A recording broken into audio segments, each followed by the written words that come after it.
Hi everyone, welcome to Enforcer and the Dude. Paul Morris, Russell Ingall coming at you from the Norwell Motorplex in the lockdown Queensland Gold Coast. We are locked down, mate. Oh, it's ridiculous, isn't it? Just down the border there and we're locked down, so... We want to open it up because we want to open Queensland up, get all you southerners up here. Queensland can move around at the moment, just no one can come here, but we're ready for you. We are. When the borders open up, come in and have a drive. Yeah, beaches, restaurants, Norwell Motorplex. They're the three to put on your list. Good to be back.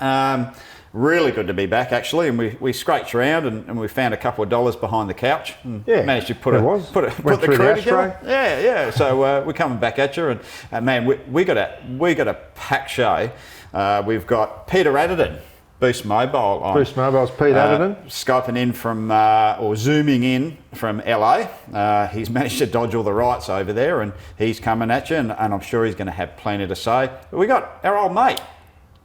My best mate. Your best mate. Everyone reckons that you and Roland Dane, you're in some sort of cahoots, you're in some sort of clan or something, or club. I don't know what the deal is. We're not in a club, mate. We just got similar interests in life. Is it? Yeah. Very odd couple. It's like The Old Couple. Remember the old show, The Old Couple? It is. None of you young fellas who would know anything about that. But I'll try and be independent. Oh, okay. Yeah. We are an independent show, mate. You can be a little bit biased, Paul Morris. Can I? Apparently. So according to the punters, you're a bit biased. I don't know. You're a bit even, mate. You got a chip on both shoulders. I'm a bit even. Yeah, lose 20, get 20. You know, as long as you're even. It's a bit like Seinfeld, mate. So we got an action pack. And the coolest thing about it, thanks to, we've approached an online auction company, Grays Online. Classic cars and bikes. We've got a couple of the coolest rigs.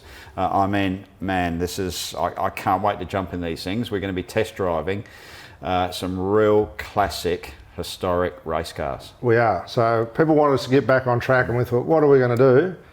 And I thought, let's get some old school machinery in here and let it rip and see how brave the boys were back in the day. Oh yeah, they were brave. There's no doubt about that. All right, let's rip into it. And okay, let's go. Let's not waste any more time, mate. Right, review of motorsport. Hasn't been that much. No, well, NASCAR's back. NASCAR is back, yep. Been some good races. Yeah, bit weird with that crowd, but you know. You know what I liked? The last race they had at Charlotte, it was unload, no practice, race. Straight into it. Yep, straight into it. That'll sort the boys out. Mate, it was fantastic. And it just goes to show sometimes things are overcomplicated. They're at Bristol at the moment as well. So yeah, they've been racing. Racing's been good, no crowds, but they've been getting it done. You know, the funny thing when you say that, I always saw, I mean, and you've been in the same situation, you usually unload your race car, you got to a meeting, you went through all these test sessions, you usually ended up back at the setup as it rolled out the truck.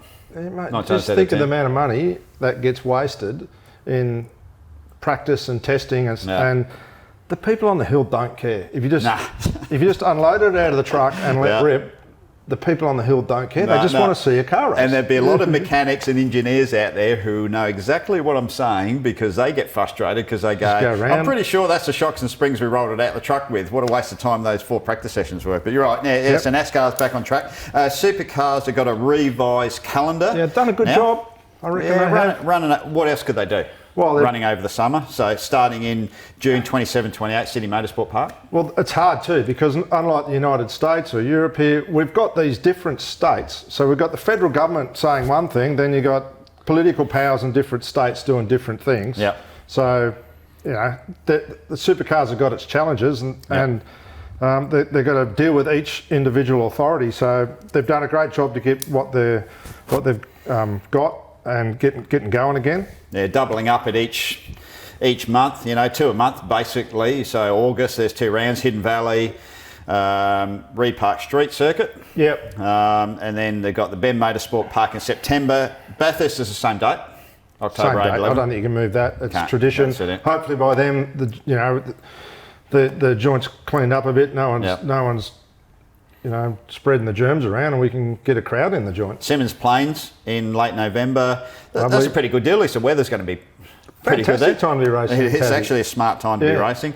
Sandown in December as well. That could actually be half hot there. Mate, I like all that. I think they've done a good job with the calendar. The thing that I think is really peculiar, there's nothing of the formats has come out.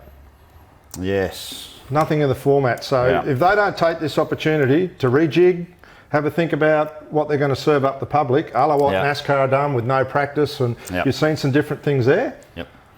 That's the weird one. Well, they're going to have to, mate, too, as well, because of the social distancing and everything else that they go. They've got to change it. They've got to keep the crews down by the looks of it. They've got to change. But to run the same formats that we usually dish up would be not cool for me. But you can see management have done a good job with that. But formats and changes is a commission thing, and it just shows how bogged down and bureaucratic that process is. For them not to come out and go, whack, this is what we're doing, missed an opportunity. Got an opportunity to try something a bit new. Phil Monday, Milwaukee team. Phil's departed, which is real unfortunate. I mean, Phil's a good mate of mine.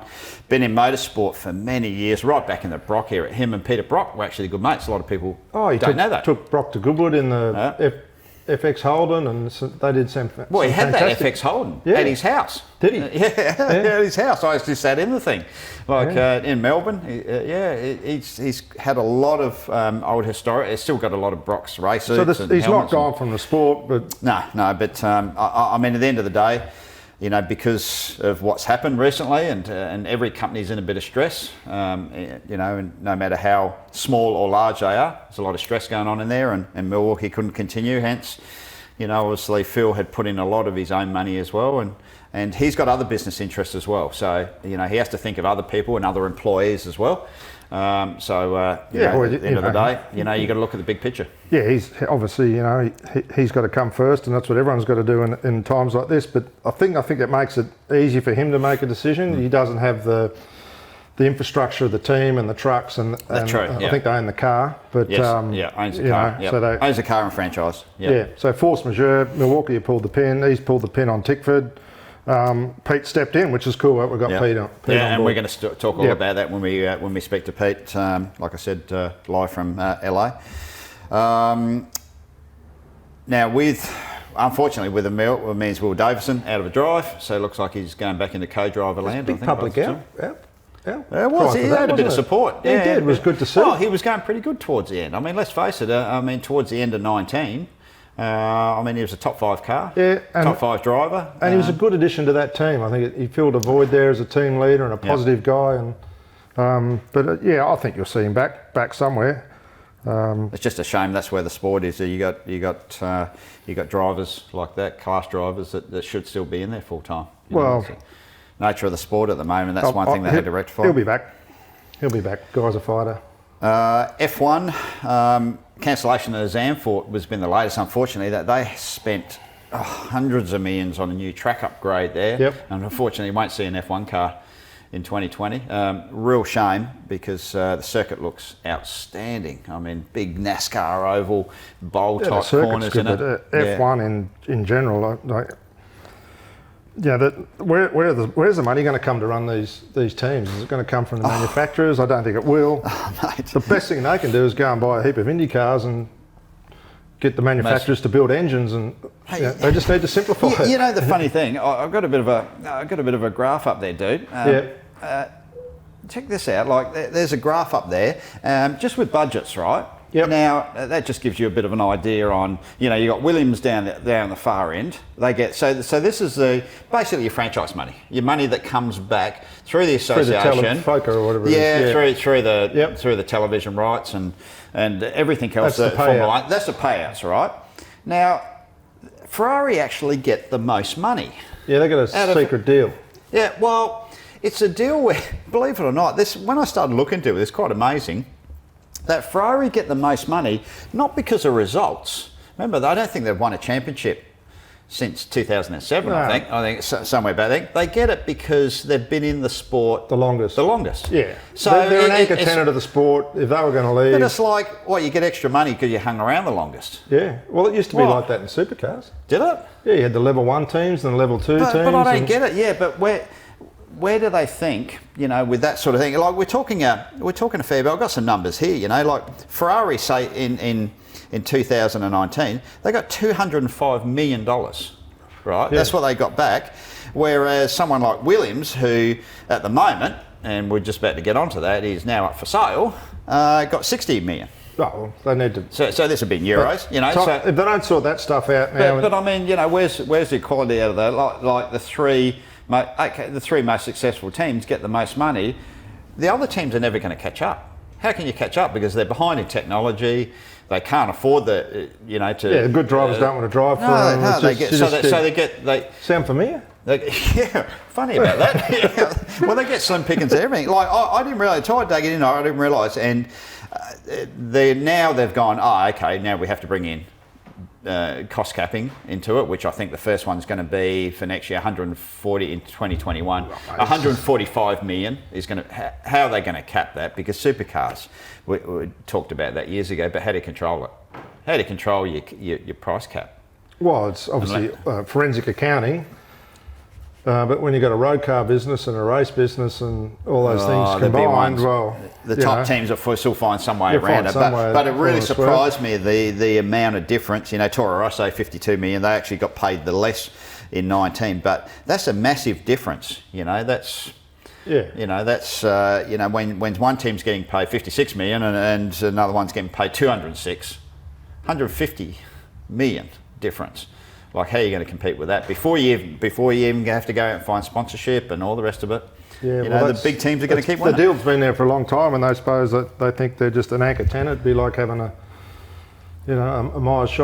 Myers in your shopping centre. You need someone there, but things have changed. Surprising though, wouldn't it? Yeah. I don't think that's going to pass the sniff test anymore, Russ. No, not at all. Moving forward, if you're a Ferrari, you should be putting your hand up and saying, "Hey, let's spread this out a bit." Now we've got Williams, as I mentioned. Williams is up for sale. Has only just come out this week, where they're looking for. Well, they're saying it's for sale. What it looks like, reading between the lines, they're looking for investors, you know, it basically said there you could buy some of it or buy all of it. Yeah, so and it's a pretty broad scope. Traditionally, it'd be oil money or something coming in, but at the moment. I don't know where the investors are going to come from. So good luck with that one. I mean, but what are you selling? Well, look where they are. A few CNC machines. Yeah, that's about it. So, yeah, look, it's. I mean, well, who would buy it? I don't know, mate. And to tell you the truth, I've completely lost interest in Formula One. I used to be a real fanatical watcher. Yeah. And it's, you know, the only thing that sort of kept me watching it was some of the dynamic young guys coming to the sport. I thought that was cool. And the Aussies, you know. I mean, and Daniel in there. What do you think about the Daniel deal, by the way, with McLaren? Yeah, I still haven't worked it out. Obviously, he's had to take a pay cut at Renault. He got paid a fair wedge, though, at Renault, so he's taken a pay cut. Yep. But if he's left, obviously he knows something we don't. Yeah. Well, McLaren wasn't that bad. 19, Carlos Sainz actually got paid him. Yeah, so it must have been his only option. So, yeah, the thing is not too bad. I'm really surprised that he couldn't get a deal across with Ferrari, the name and, you know, but they seem funny, Ferrari, don't they? It's like they want one gun driver and they just want a definite, you know, a second driver. They don't want two number ones, and I don't get that. If you're spending that much money, I'd want two number one drivers in my car. Well, we're about to find out how good Sainz is, aren't we? Yeah, true. But I'm surprised. But I think it'll be a good deal. But where's Vettel going? Oh, mate, I reckon he's out. Oh, I reckon he'd probably be co-driving at Bathurst. What do you reckon? Well, I think he's in the co-driver list. So. I think it's a case of they've given everyone a haircut, and he's probably thought, well, why would I do all that shit and not get paid any money? It's probably done all right. I reckon he'd probably have done all right. Away, Does he need the drama? Nah, not at all. No, kick back. Become a commentator. That's what happens to old race drivers, isn't it? Yeah. Become commentators. Oh, or get online. Till you get the sack, yeah. Get online shows. Something. Hey, do you reckon our next guest could got the money to invest in Williams? Yeah. Well, he'd certainly come up with a plan. Yeah. Okay. Yeah. Well, let's intro our special guest all the way from LA. And Jesus, isn't there a bit going down there at the moment? I can tell you. Now, is he a villain or is he Superman? Peter Adderton. There you come, mate. Hey, Pete. Well, thanks for the introduction. I'm the villain. You're the villain? Okay, you're gonna pick that hat straight away. You keeping safe over there, dude? There's a bit going on at the moment. Mate, the country's a little crazy. We had the COVID thing where we've been locked down, and now we've got riots going on over here, just up the road, actually. So no tear gas in my house, so I'm doing okay at the moment. Yeah. Hey, listen, first things first. I mean, you definitely got an interesting rapport with the motorsport public who've been pretty vocal since you came back in the sport with GRM. I'm talking about supercars, that is. And yeah, I mean, you're a pretty outspoken sort of guy, which we love. And the thing is, I'm not sure what the public perception is. You know, some people are saying you're just in there throwing all this money around, which I thought that's what sponsors are supposed to do. But anyway, I might be wrong. But at the end of the day, so we thought, this is why we wanted to get you on. Number one, because you do call a spade a spade. Number two is, we want to know who Peter Adderton is and where he came from. Well, mate, I appreciate you having me on. You know, the one thing I'll say about the fans is, I'm obviously outspoken and vocal. It's one of the things I actually love about the fans. So even when they come up after me and I read the comments that they're talking about, I love that. You know why? Because they're engaged. And, you know, the supercar fan base is engaged. And, you know, they don't have to always agree with you. You don't have to always be the guy that they like all the time. But, you know, as long as they're engaged, that means they're not watching another sport. So, you know, anyone who complains about, you know, the fans being aggressive or being angry or voicing their opinions and whether they agree with me or not is totally missed the point. As a brand, that's what we want. We want fans that are engaged. We want fans that speak their mind. And that's what the Boost brand is. Say what you believe and what you think, you know, and I think that's why I love them. So, you know, bring it on. Yeah, like a lot of the fans just think you blew into town too, Pete, but me and you go back a long way. You were one of the founders of the Super Touring and you're a partner with Brad Jones in the Audi team. And to me, you haven't changed, mate. You've always been that go-getter guy, self-made man, which I really like about you. You come from a very humble background and been very successful. And people don't know that about Pete. Like, and the amount of people you've helped along the way. Like you mentioned names like Greg Murphy, Chad Reed, Michael Massey, just young guys who are a similar age to you that you've brought along on the journey, and it's awesome to still see you doing that in the sport. Yeah, you know this, Paul. My dad's a motor mechanic. He's 84 now, still works 6 days a week. Yeah. Goes in every morning at 6 o'clock and finishes every night at 6 o'clock. And so we've had a very humble background, and I've always tried to help other people. And I think that's one of the reasons why, you know, we got a bit of a hand over Richie. You know, I saw him as a bit of a guy who was misunderstood, and you know, I've been misunderstood in my life as well. So we've already tried to, through our whole career, look after people that were kind of misunderstood. Yeah, it's a good point. It's a good point, mate. But you've been around a long time, though. I mean, you go back into the Super 2. I mean, you had a heavily involvement into that. Easy for you to say. I mean, we did. I mean, we launched Super 2 actually with Paul's dad, Terry, and Alan Gow. And we actually were at a tipping point. We had some huge success, but we were actually starting to overtake the V8. The problem we worked out halfway through it was we were missing 4 cylinders in the car. That we had the manufacturers right. And I think it was Gold Coast IndyCar was a turning point for us when we had 24 cars. We had BMW, we had Audi. We kind of had everything that they want today. And again, the fans wanted their V8. So yeah, we were actively involved. I mean, I owned not just the Audi racing team with Brad Jones, but I had, as Paul knows, Peugeots that we bought and Nissans. And I mean, we literally had a used car when it came to Super 2s at the end of it.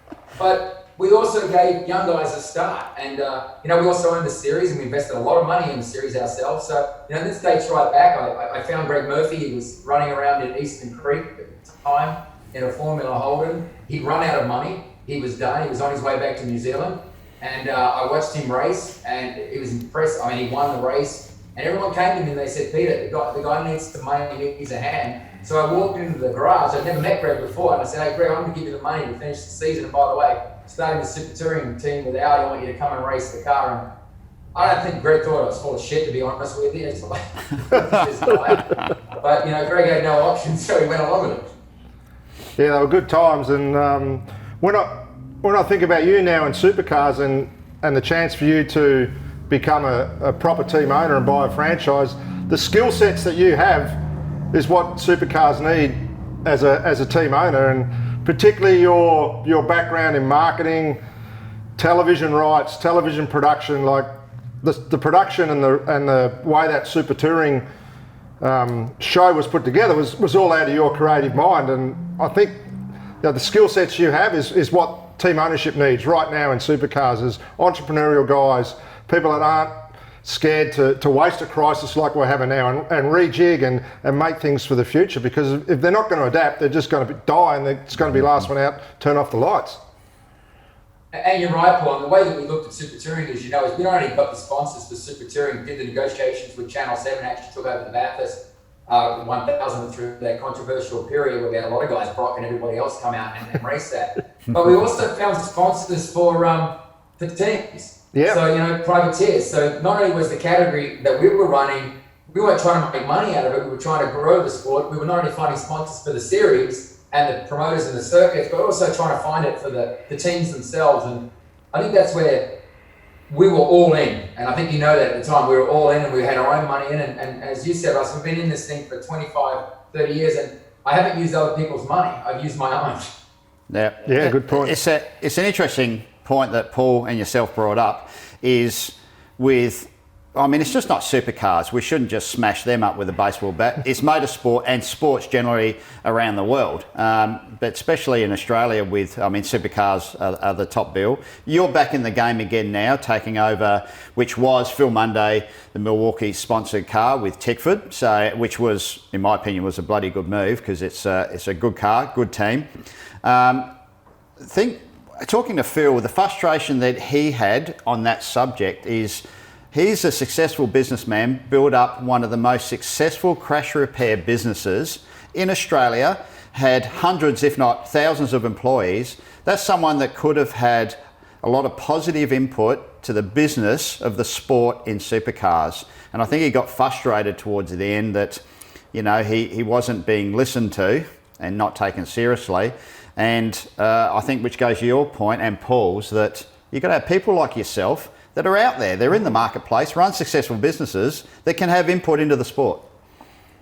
Yeah, I agree. By the way, I put Gary Rogers and Barry Rogers into that boat as well. We got a lot of flack because, we turned it around. Everyone thought that we threw Gary out of the sport. Gary's been in the sport for 57 years. I don't think he was waiting for me to come on and save him. We came in during the period and helped him out with, when Wilson bailed on him in October, I think it was November, Gary rang me 3 or 4 times and kind of said, please help us and Barry. So we stepped up and obviously helped out. And Gary has had that concern. So this concept of Gary just left because we left, it's just not true. Gary and I had many discussions about the cost of running the cars, about the parity, the fact the sport was getting boring, the fact that we were spending millions to turn up. We were lucky to get 15th and 18th. And it's not because Gary didn't know how to run a car. We had Krusty on there engineering it. It was just because the way the sport was set up. I do think that the sport with the commission and the supercars, and you really don't know who runs it, right? And frankly, it needs a dictator. You look at what Alan Gow did with the British Touring Car Series. You look at what Bernie did with Formula One. Once you go political and you start trying to make everybody happy and everyone's got their own agendas, the sport will fail. And I think what we're seeing with supercars now is exactly that. There's no one who comes in and says, hey boys, this is the rules. If you don't like the rules, pack up and go. Because what's going to happen is we're all going to go anyway. And I think that's the thing that's always frustrated me and why I've been vocal. I offered to pay for all the uprights for all the cars, right? Yep. To try to bring in fairness and evenness. Not to try to make our team any faster. I just wanted the best driver on the day to win. And it got a good headline. Advantage. I hear that Penske's spending millions and millions and Roland's spending millions and then everybody else kind of loses money. I'm like, well, why are we even doing this? And Gary agreed. Why are we doing this? We shouldn't be doing this, which is why he left. Not because I told him to. Yeah, I think, and your point with the outright, I'm sure it was, you would have done it, but I'm sure it was to make the point, hey, you want to be on, if you're going to come into the sport, you want to be on an even keel. You want to come in with a chance of being on a podium and winning races. That's what we all turn up for. As a sponsor and as a brand, that was really important to us. And I felt that we had the ability to be able to go out and say, listen, it's our money. If we want to spend it this way, we will. We just want a better circus for the fans. I think last year there was like 52 races and 51 was run either by Red Bull or by Shell. Well, why even turn up? Honestly, I said to the boys one day, I said, why don't you just do one lap, put yourself in the pits and put up the hammock and cook a barbecue? Because frankly, that's the value we're going to get for this thing. And it shouldn't be that way because it's a great sport and it's got great fans. And that's why I was really passionate about it. Yeah, so and you look at the commission and the way it's structured, from the outside, it just looks like it's full of self-interest and it's just a bureaucracy. And nothing ever comes out of it, and if it does, it's just not quick enough. They're not reacting quick enough. And what Pete said, too many chiefs. So many chiefs. And don't worry, I've been in that environment. There's so many... Got a series there, which is basically a spine looking for a backbone. Yeah. You're basically looking for someone to stand up and make the tough decisions, and it just doesn't seem to be happening. But you're right, the commission's conflict, and everyone's just conflicting. It's like, who's running the show? Like, who actually runs Supercars? Yeah, well, it needs a rejig, and if they don't take this opportunity to have a rejig and a good think about what they're doing, it's just not going to be around. Yeah, and I think it's important too, Pete, that, I mean, you're coming into the sport as a sponsor, a potential team owner down the road, so you're in it for the right reasons. You're in it for the right reasons, not just to make a lot of noise. You want to obviously, promote your product, but you're passionate about the sport as well, and motorsport generally. Yeah, we have been, and by the way, people don't know this, but we've been big in sport, and I've been very passionate about sport. In fact, I got into a massive fight with the ASB around the World Series with ESPN when it was going on, and I was very vocal about that. I'm very vocal about a lot of things, but it's all to try to make it better. And, I'm passionate about owning a team, but I'm not passionate about losing money. And as far as I'm concerned, we've got to get to a point where, the teams make money. We're not around trying to, subsidise an investment that a private equity firm like Archer Capital made. It's not our job to do that. We want to make a team that can actually make money, that can operate, that we can have. So things like that happened to Will, where he just suddenly he's driving one day and the next moment he's not driving. Those things shouldn't be happening. And I think we can fix it by coming in, and I make it clear that we'll come in and we'll try to make changes. But I absolutely want to have a team. But again, I want to make sure that the team can operate without, losing money. Yeah, if you take the Penske model and the way they go racing, it's no commercial basis to it. It's they're losing money. They're spending twice as much as they're probably getting in sponsorship, and they offset that through their commercial relationships with their business-to-business deals. But you're not in that department. I'm not in that department. So unless the rule book and the cars and it goes back to Pete's upright, it's a very simple way of making a complicated argument simple, and it was a great job pulling that out and making people focus on the upright. But those teams wanted none of that because they don't operate in that space. They're happy just to smoke twice as much money as everyone else and collect trophies. But that's the interesting thing you said, Paul. So we came out on the uprights at the end of Bathurst, right? That's when we made the point. I didn't miraculously come up with the concept of an upright, right? That was going to make the change, right? That was from me pretty much talking to every team but Red Bull and Shell. Right up and down pit lane, I walked the pits up and down and said, what is it? What is going to make this series better from parity perspective and cost perspective? And they said the uprights. It's one of the things where they can over-engineer it. And so I came out and said, okay, fine, I'll do it. So I went out there and I said this, and I turned around and it was like, no one behind me. I'm like, we had this choice, and then suddenly one team saying to me, well, yeah, but we've actually developed that upright a little bit, so we've got special sauce and it's coming next year. And it was always on the come. Everyone always had their own special sauce. And I'm like, guys, we had this discussion. I come out, I make this, and I turn around and I'm listening on an island on my own. Yeah, I think that's a general consensus. I mean, privately, when you talk to people behind the scenes that are involved in supercars, that seems to be the general consensus, is that I think generally people want to head that direction, but no one wants to make the first jump, which really surprised me. Why would you want to keep hemorrhaging money like they are and not go, hey, this is not working, let's not pretend it's working, let's just do something. Well, and it's easy to. It's not a hard fix. Well, it's not a hard fix. It's an easy fix. Like, the reason they don't do that is because they all, what Pete said, they got this, they got a better thing, we've got redundancy. They find an excuse not to do it. But we're having a crisis right now. We've stopped anyway. Everyone's been forced to stop. Yeah. If you don't take this opportunity while you've been forced to stop and make some significant changes, because you don't have to blame anyone. If you fuck it up, it's COVID-19. Yeah. Like, you know what I mean? Make some serious changes. Yes. And you're hearing nothing out of that commission. Yeah. And what you do here is just politics and bullshit, and everyone with self-interest, and they're not going to be there. Yeah.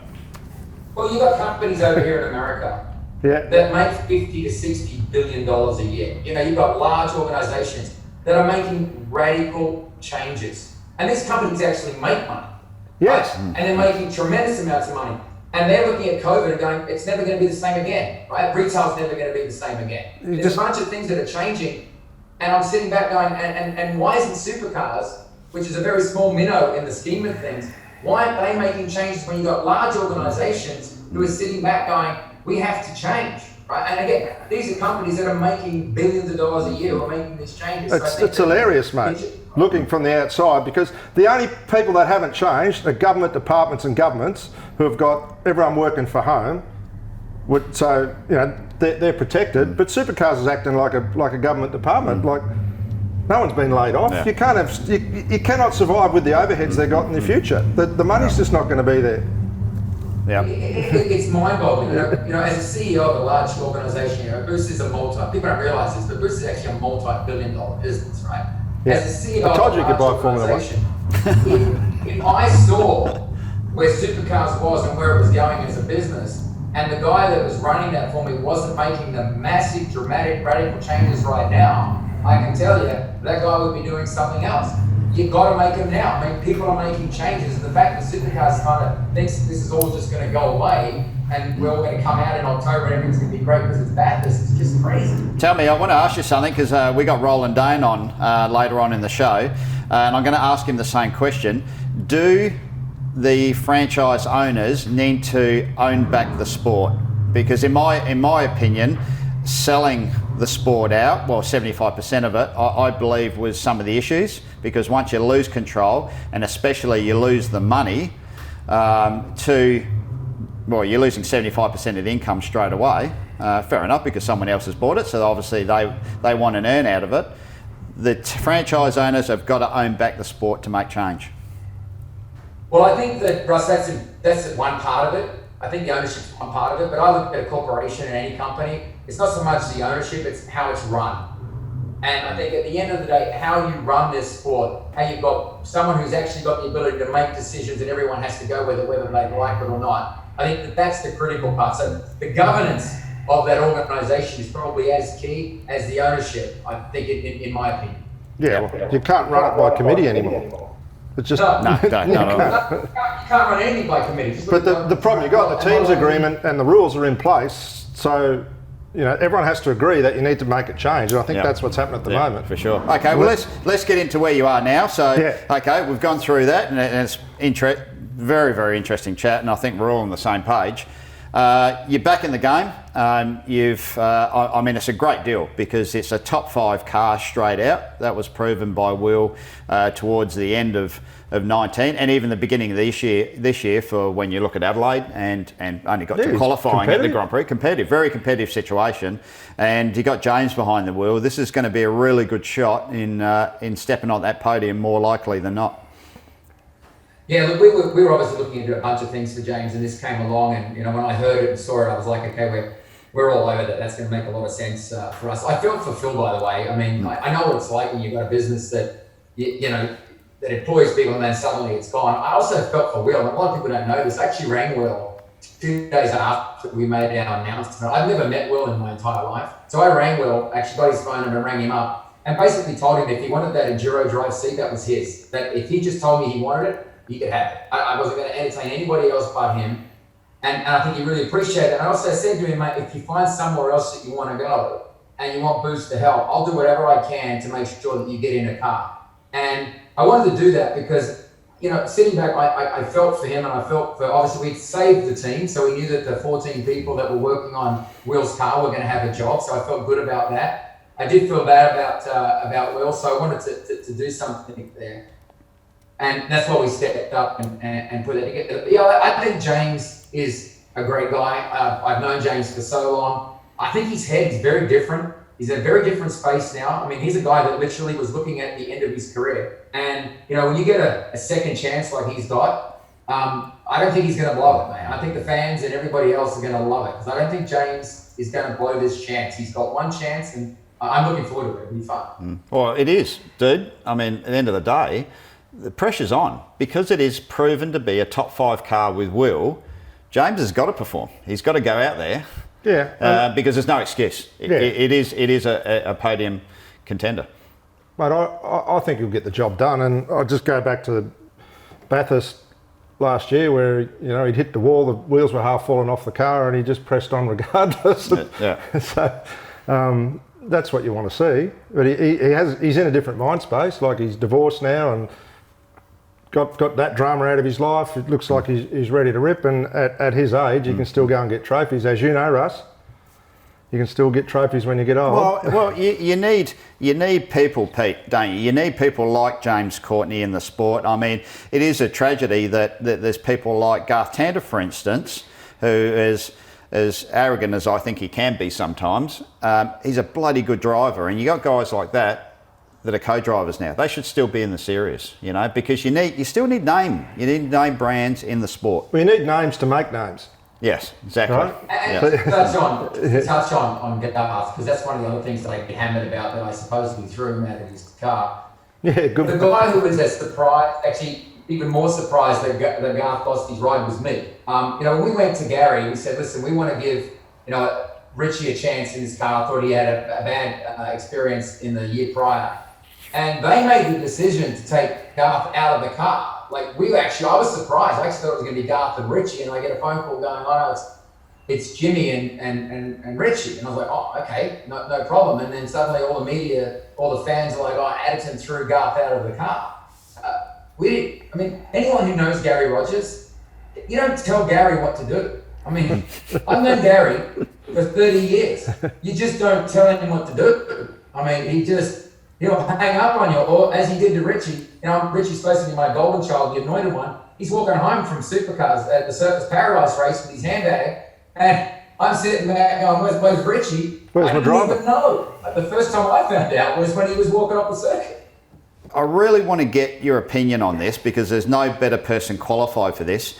I don't get it. Like, the rights are coming up for the Supercars TV. Where they're going to go, I mean, let's face it, networks and are hemorrhaging money. We know they're not going to get as good a deal as what they've had previously. They do their own production. They do a very, very good job of it. Supercars Media do a fantastic job of what they do. Why the hell don't they stream that? Like, just put it online and stream themselves? Why are they even trying to do deals when they've got the product and they could stream it themselves? Obviously find out how to monetize it, but what's your opinion on that? Well, the reality is that cable companies are dead. So the fact you got Fox, if you look here in America with Comcast and Charter and those guys, they lost 2 million subscribers last quarter. So the whole concept of cable is over. It's done. It's subscription now television. Streaming. As an example, in America, if you want to watch MotoGP, it's not broadcast on any network. It's streamed. You have to go on or buy a $39 package for the year, and then that's how you get to watch it. The thing that frustrates me about Australia is you have to buy Foxtel, and you have to buy like a package of sports. So it's lawn bowls, and it's all horse racing, and all the other shit you don't want. You should be able to, as a fan, be able to just buy Supercars. And that's $2 a month, or that's a $5 race package, or whatever that is for the day. And then you should have, you're right, more digital assets available to the fans so they can actually go through. Now, as a sponsor, we're looking to engage all the time. The problem you've got with these media rights owners right now is that they're trying to get fees. They're trying to get license fees. So if Supercars thinks that their survival is going to be based on Channel 7 or 9 or 10 or any of these broadcasters turning up with a large check, it's over. I mean, all the services, you look at WSL right now, World Surfing League, it goes live on Facebook, on YouTube. I mean, YouTube's coming out of the gate. Now, these tech companies have billions. That's where all the money's going, all the advertisers are going there. So if I was Supercars, the first thing I'd be doing is I'd be saying, what's our digital strategy, and how do we get these platforms that, frankly, the next generation, and we all are, as you guys know, because that's how you broadcast as well, because the other one's just archaic, it's dead. And anyone who thinks that the cable business and the broadcast business is their future literally is in for a very, very rude shot. Yeah, I think you're the most qualified person I know to actually give us a good opinion on that. Like, you've sold television rights. You've basically invented sports streaming 15 years ago, way ahead of your time. But one thing I think which will allow that free-to-air thing to survive will be Bathurst. Whoever pays for the rights, whoever does that one race of the year, as we all know, is what holds everything together. So, same as Indy 500 does in America, same as the Melbourne Cup.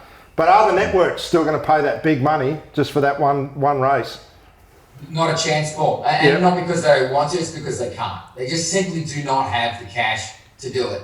They don't have the revenue coming in. The costs are massive for these productions. I don't think supercars can continue to keep the production they are now based on their existing model. At that level.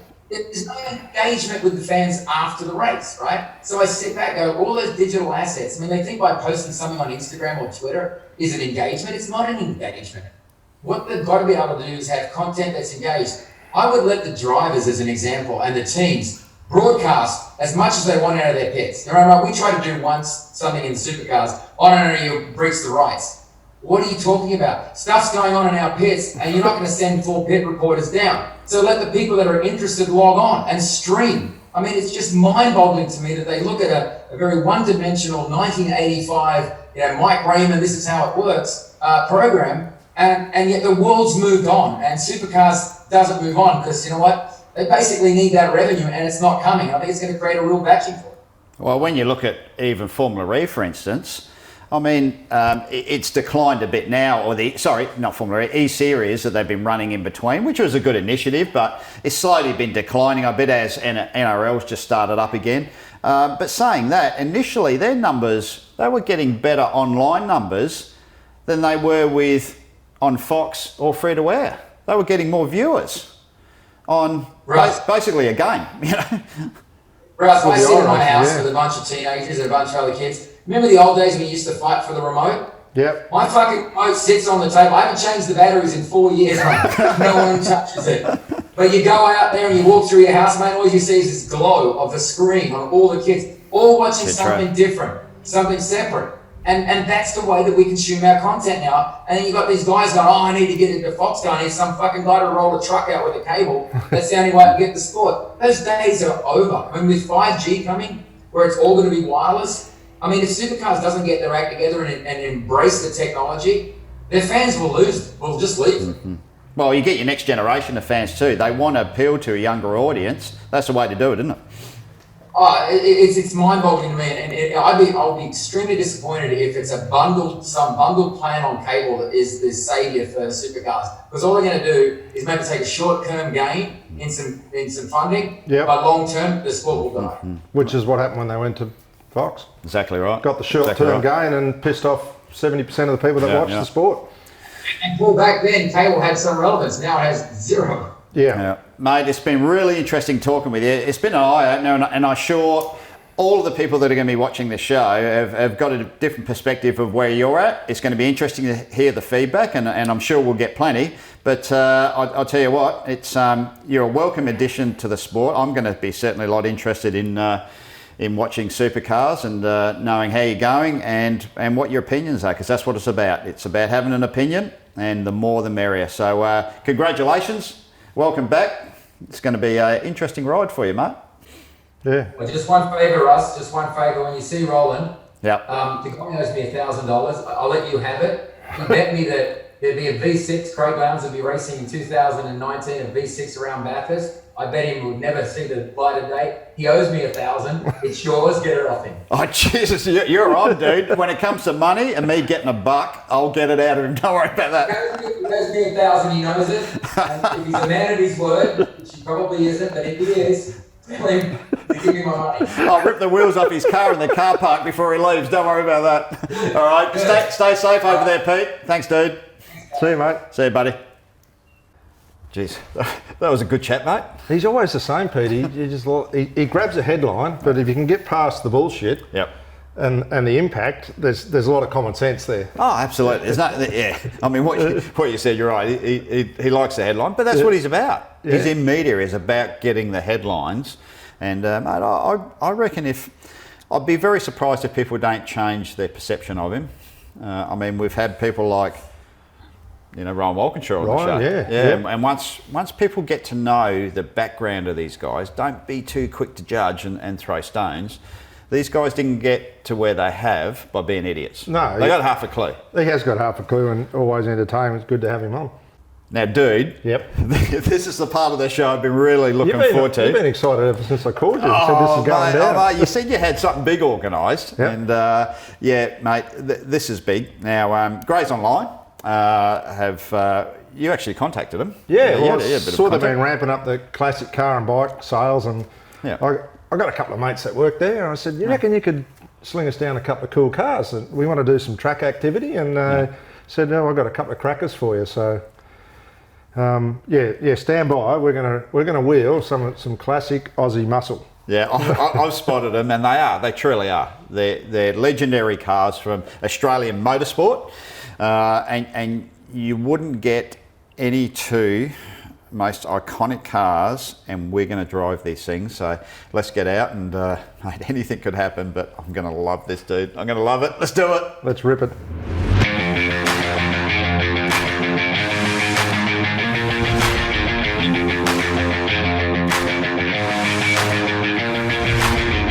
Well, Paul, hey, how exciting is this? An LJ GTR XU1 Trana and a 351 GT Falcon, and we're going to drive these big girls. A pretty good opportunity, and heroes of mine, Bob Morris and Big Pete Gagan. Can you believe these guys actually drove these cars? No, I can't. I mean, and they're still here. I haven't been excited about driving a car for a long time, and we've driven a lot of cars around here with Enforcer and the Dude, all the cars we've tested, but seriously, to come here and test these, which, I mean, growing up around racing, you know, yes, we didn't race in this era, but when we were kids, these are the cars we watched. And look, I followed Bob Morris because he had the same surname, no relation, but I followed him, and we all knew Big Pete through our relationship with Michael Gagan. We spent a lot of times at his house drinking beers in those barber chairs, remember? They were good old boys. But the cars, I mean, have a look at them. I mean, the exciting thing about it is, with these cars, how different they are. I mean, look at the size comparison. When you get them two side by side, you got this tiny little Trana, what is it, 190 brake horsepower, but 1,100 kilos, right? Then you got this big beast, this big, massive chunk of steel. And that's what it is. Air, mate. That's what made the racing good. Well, it's 350 to 380 horsepower, depending on who's bench racing at the end of the day. But, you know, it was nearly 1,550 kilos. Bit of weight so you got 400 odd kilos difference, roughly, you know, between the two cars. But that's what made the racing exciting. You know, the difference between power to weight. And you could go to the showroom and get it. Yeah, for sure. And they good relative. And unlike now, they looked like the cars you could walk in the showroom and buy. Yeah, different era of motorsport. It certainly was the glory years, wasn't it? So this one, okay, this is the Ron Hodgson. Sydney car dealer. Was he like would you say he was a Penske of the era? Well, he was a privateer team. So you had the factory team, then you had Ron Hodgson out of Sydney, right? So they had their team, and the dealership supported the car racing effort. So he was pretty flash too. You used to roll up with the transporter with a heap of cars stuff, and you had all those tracks in Sydney too. You had Amaru Park, you had Oran Park, you had Warwick Farm, you had Catalina. So a big racing base in Sydney, which is gone. Yep. And that's what they're probably trying to do now, is revamp that Sydney motorsport scene with Team Sydney. But mate, back in the day, Sydney was where it happened. And this is a genuine race car. Bob Morrison finished second. Second in the 74 Australian Touring Car Championship. Yeah. In this exact car. So it's a real deal. Real deal. And we're going to drive it. Now this one, it's got some race pedigree, but it's not the full-on track because it's not roll caged. But this was built for the Bathurst Legends Rally. Yeah, so that was a tarmac rally, Legends Rally. Basically started in Sydney and ended up in Bathurst, going through the Blue Mountains and through all those country towns. Like the Target Tasmania of Bathurst. Yeah, but probably a bit more fun. But it was built for Big Pete, owned by David Bowden. So massive car collectors, Bowdens, and you've seen their car care products, Bowden's owns. I started using Bowden's products. They're actually, well, you should. They support motor racing. Absolutely, it's actually a good job. Now, John Wind, as you can see on the guard here, he's a mechanic. He's a bit of a legendary Falcon builder as well, didn't he? He'll build the race cars for Pete. So a lot of pedigree here, but look, it's been changed a bit from the street car. Yep. Which, if you look at flare guards, and which, if you're a purist, you'd probably say, what have they done to the car? But the fact it was Pete Gagan's Falcon and he raced in a rally, any modifications they've done to this, for me, makes it worth more value because of who drove it. Absolutely, but it's not, probably, apart from the roll cage, it's not far away from what they raced anyway. 351 Cleveland. Well, no, but what they actually race. Oh, sorry, not this car. Yeah, not this one. No. Stay with the plan, mate. But 351 Cleveland. Still a ton of horsepower, but like I said before, the difference in sizes between the two, and this is what's going to be interesting in us driving both these cars. So we're going to jump in and drive both. Is the different feel, massive horsepower, massive weight, just something light and nimble. Now, if you had, let me ask you this: you had a couple of tracks, right? You were going to Bathurst. Which car would you have? For sure. Okay, you're going to like Amaroo. This one. Yeah, exactly right. It's cool, isn't it? It is. So you got different winners because different cars have different strengths. Exactly right. And that's why the racing was good back then. Yeah. It's a bit like when supercars had different tyre manufacturers, remember? One tyre worked better at one track, Dunlop worked good at Winton, and then you had the Bridgestone that worked good somewhere else, the Yokohama. It's a similar sort of thing, isn't it? The Yokohama worked good anyway, did it? No, actually, Yokohama wasn't that good anywhere. Our personal opinion. But you talk of these cars, and that was what was cool, is that horses for courses. You're right. And look, I sampled a bit of that in my Group A days when we had the BMWs, and you go to Sandown, you weren't real happy, but go to Amaroo Park or Lakeside, you were just looking for that time of the year when you went to those tracks. Enough talking about it. We're going to get these big girls. What do you want to do? What do you want to get in? Everyone reckons you're a Holden man, you're Holden by, so you probably should get in this. Okay. All right. You want me to drive? Yeah. Cool. Have a go. It's even got my name on the door, mate. It is. You're going to be able to get in it. What are you talking about, mate? I'm just saying, it's a small car. I'm just saying. You just you'll be all right? Yeah, I'll be fine, mate. Yeah. You sure? You just want to drive? Okay, you drive. No, I want to drive it. Yeah, I want to drive it. I do. Sorry, mate. My old man used to have a white GTR Trana. Yeah. And as a kid, I used to roar around in it before I had a licence. So this is bringing back a bit of nostalgia for me. Just in the driveway? Huh? No, that was his drive car. His everyday drive. Roaring around the roads? Yeah. No. Around the driveway, mate. Good on you. Can you unlock the door, Russ? Oh, yeah. Okay, you ready, dude? All right. I love getting chauffeured by you. You do? Yeah. I make a good chauffeur. You do good. Hey, first thing we noticed, how's the roll bar? I know. Aluminium, bolt-in cage. Oh, they're not even welded. No. No, bolted in, and that's it. And you know what? There's not many of these cars around, because what they would do, they'd just unbolt the cage and put it back on the yard and sell it as a road. Fill up the holes in the floor and that's it. Geez, how'd you like to be in a shunt in one of these? Geez, they were brave. They were brave, mate. Well, they didn't know any better. They probably thought this was safe compared to what they had a few years ago. No push button too. Turn the key. Ready? You've got to turn the key, mate. Oh, that's good. That'll take you back to your childhood. Hey, how's the cam? Oh, that's gold. Triple carbs. Oh, mate, that's gold. Here we go. 4-speed. All right. We're good. Handbrake off. Ready, dude? Yeah, mate. No power steer. I feel like I should be doing laps. Oh.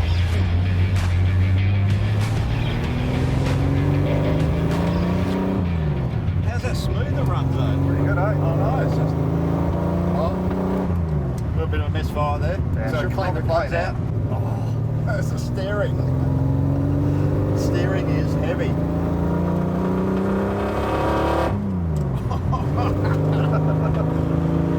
I tell you what, first impression straight away is steering. We just get spoiled so much with power steering. All of a sudden, no power steer, heavy. You feel everything.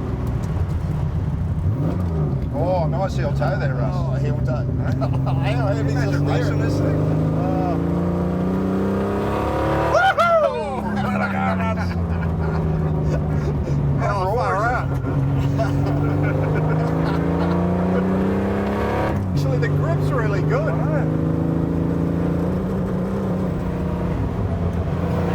Oh, jeez. Hang on.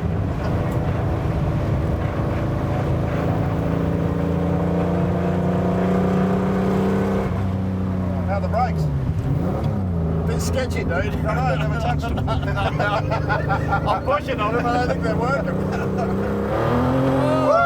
Oh, Jesus. Bit of wheel spin.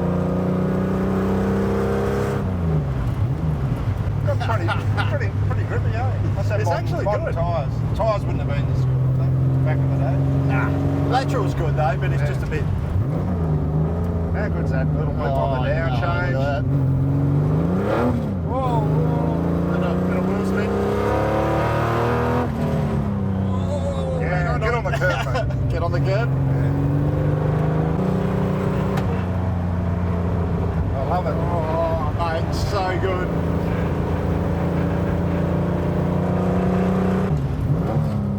Oh, that's so beautiful, Russ. Right, let it loose, mate. Give it to him, mate. Hey, Russ.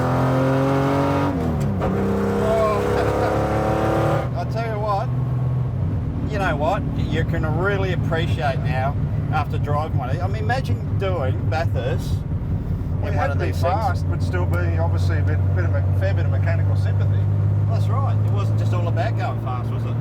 So how many of the modern day drivers on the supercar grid that are racing now could adapt back to this? Nah, not a Have to be a couple. Shane? 90% would. Shane Van Gisbergen would, yeah. Chaz will be alright. Chaz will be alright. There wouldn't be too many. But it's just how physical they are as well. Like, trust me, this steering for a small car is damn heavy. But the good thing about it, you just feel everything coming back through the wheel. You know, you can feel the bumps in the road. You can feel when you hit the brake. I think that's what they were exciting to watch too, because you could see the guy wrestling with the car, couldn't you? Everything you saw in them, because you would sort of watch back in that era and you're going, geez, the guys are sore under the wheel a bit. Do you know why? Like, they're hanging on to it. Trying to survive. They're trying to survive. Oh, mate, this has been an absolute honour. Right. To drive something So do I like get this. to drive the Falcon then? You're in the Falcon, mate. You're in Okay. the big girl. How good is this? Dude, you're on. Let's get that big Falcon fired up.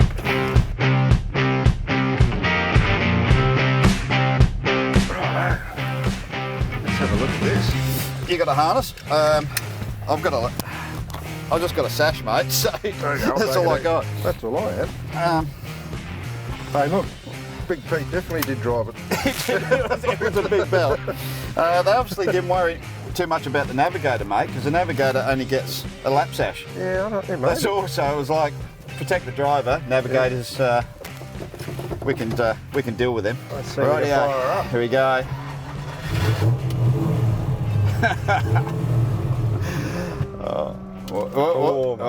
Hang on. V8, mate. V8, mate. They should never have taken that off the logo, should they? No, No? no. Dumbest thing supercars ever did. What's wrong with advertising a V8? Nothing, mate. Hear that? V8. That's beautiful. What a beautiful sound. Oh, it's a big... And straight away, the size. Compared to that little Trona where we were like this, and it's like we're in a limo now. You know one thing, because of the seats aren't holding you in, I'm straight away leaning. Yeah, like, I've got a footrest here. you got yeah, I'm sliding all over the joint. Oh. Jesus, dude. Man, it's actually quite quick. Quite good. It's actually pretty What grunty. the old garden rakes are like? Let's find out. All right. Not bad. Is it all right? Yeah. For how long? Oh, mate, You do two of them I and reckon she's all over. two of them, you'd be. You gotta lean it in. You gotta lean it in I there. know, Come on, old girl. Round you get. Someone's put a bit of shine back on the seats, dude. Too much armour all on the seats. Oh, Jesus, I'm all over the joint. Do they actually have race seats? No? That's why you used to race in these things. Yeah. Jesus. Oh, jeez. I'm really surprised at the power of the thing. Oh, she doesn't. Come on, turn, old girl. She doesn't tip in like the Trona, though, does it? Now, let the pigeons loose. Let's go. You'd be just smoking past the Trona now, wouldn't you? Hang on, don't go beyond the $5.5 grand there. So I just would have blown past the little Jesus. car. I'll be looking in my mirrors now because she'd be coming straight past me, wouldn't it? Yeah. Under brakes, it'd be bang. Oh, jeez. What do you reckon she'd be like around Bathurst? I've driven a HQ around Bathurst, so I reckon it'd be a bit like that with twice as much horsepower.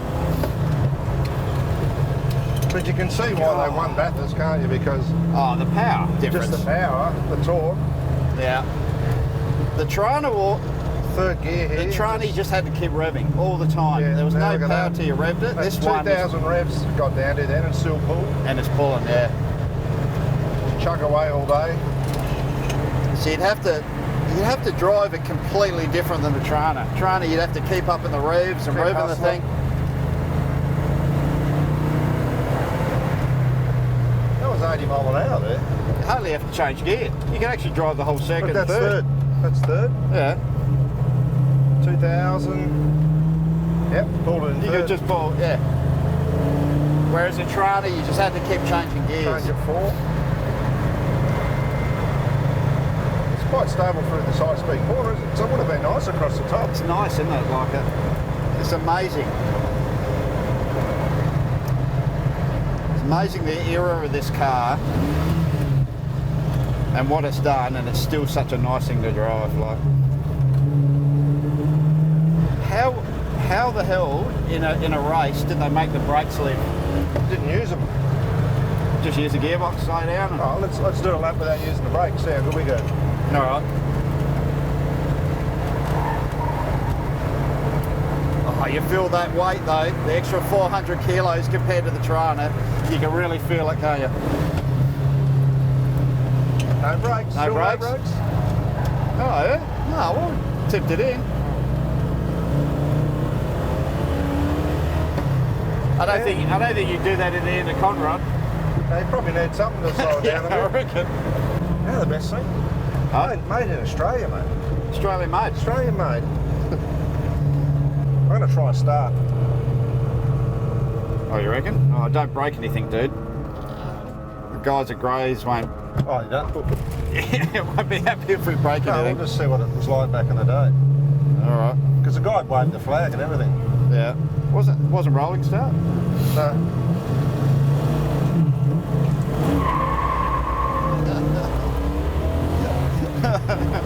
Wouldn't she be a weapon of the Lord, huh? Here comes Moffat, mate. Cover him. Here comes Moffat. Get Brocky. Get him. Cover him, dude. How exciting is that, mate. Just mad. And these sort of cars should be driven. Yeah.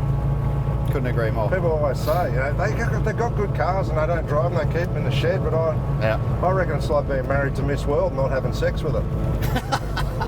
You're driving it. Right, we're gonna find some more cars, mate. Oh, geez. Huh? Oh, you all right? Yeah, no, I'm all right, mate. Might have run out of gas. Just got back to the pits. I just got back. I think we are. It probably only had about 3 laps in it in gas. So this used to be a smoker's car, mate. Did it? Oh, was that Ash? Yeah, it must have been down in here somewhere. Oh, okay, yeah. Yeah. But that was probably... Oh, the chuff while I was... probably Pete Gagan having a smoke and he's going around. What an absolute thrill to drive these cars. And an honour, Russ, to be chauffeured round by you. And your good self.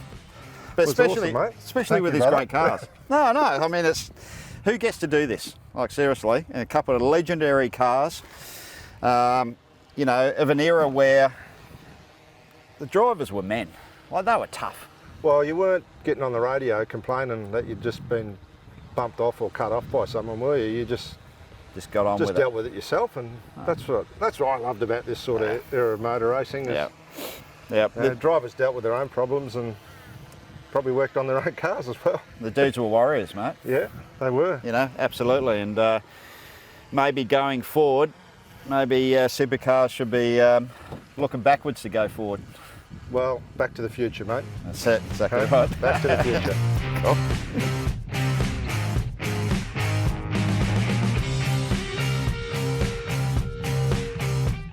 Mate, how good was that? I've still got arm pump. That was so heavy. Even that little Trana.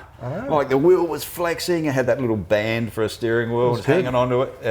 That was cool. That's bucket list. Ticked off. Ticked off, mate. I want to do some more of that. Yeah, absolutely. And we got a chance to get those cars too.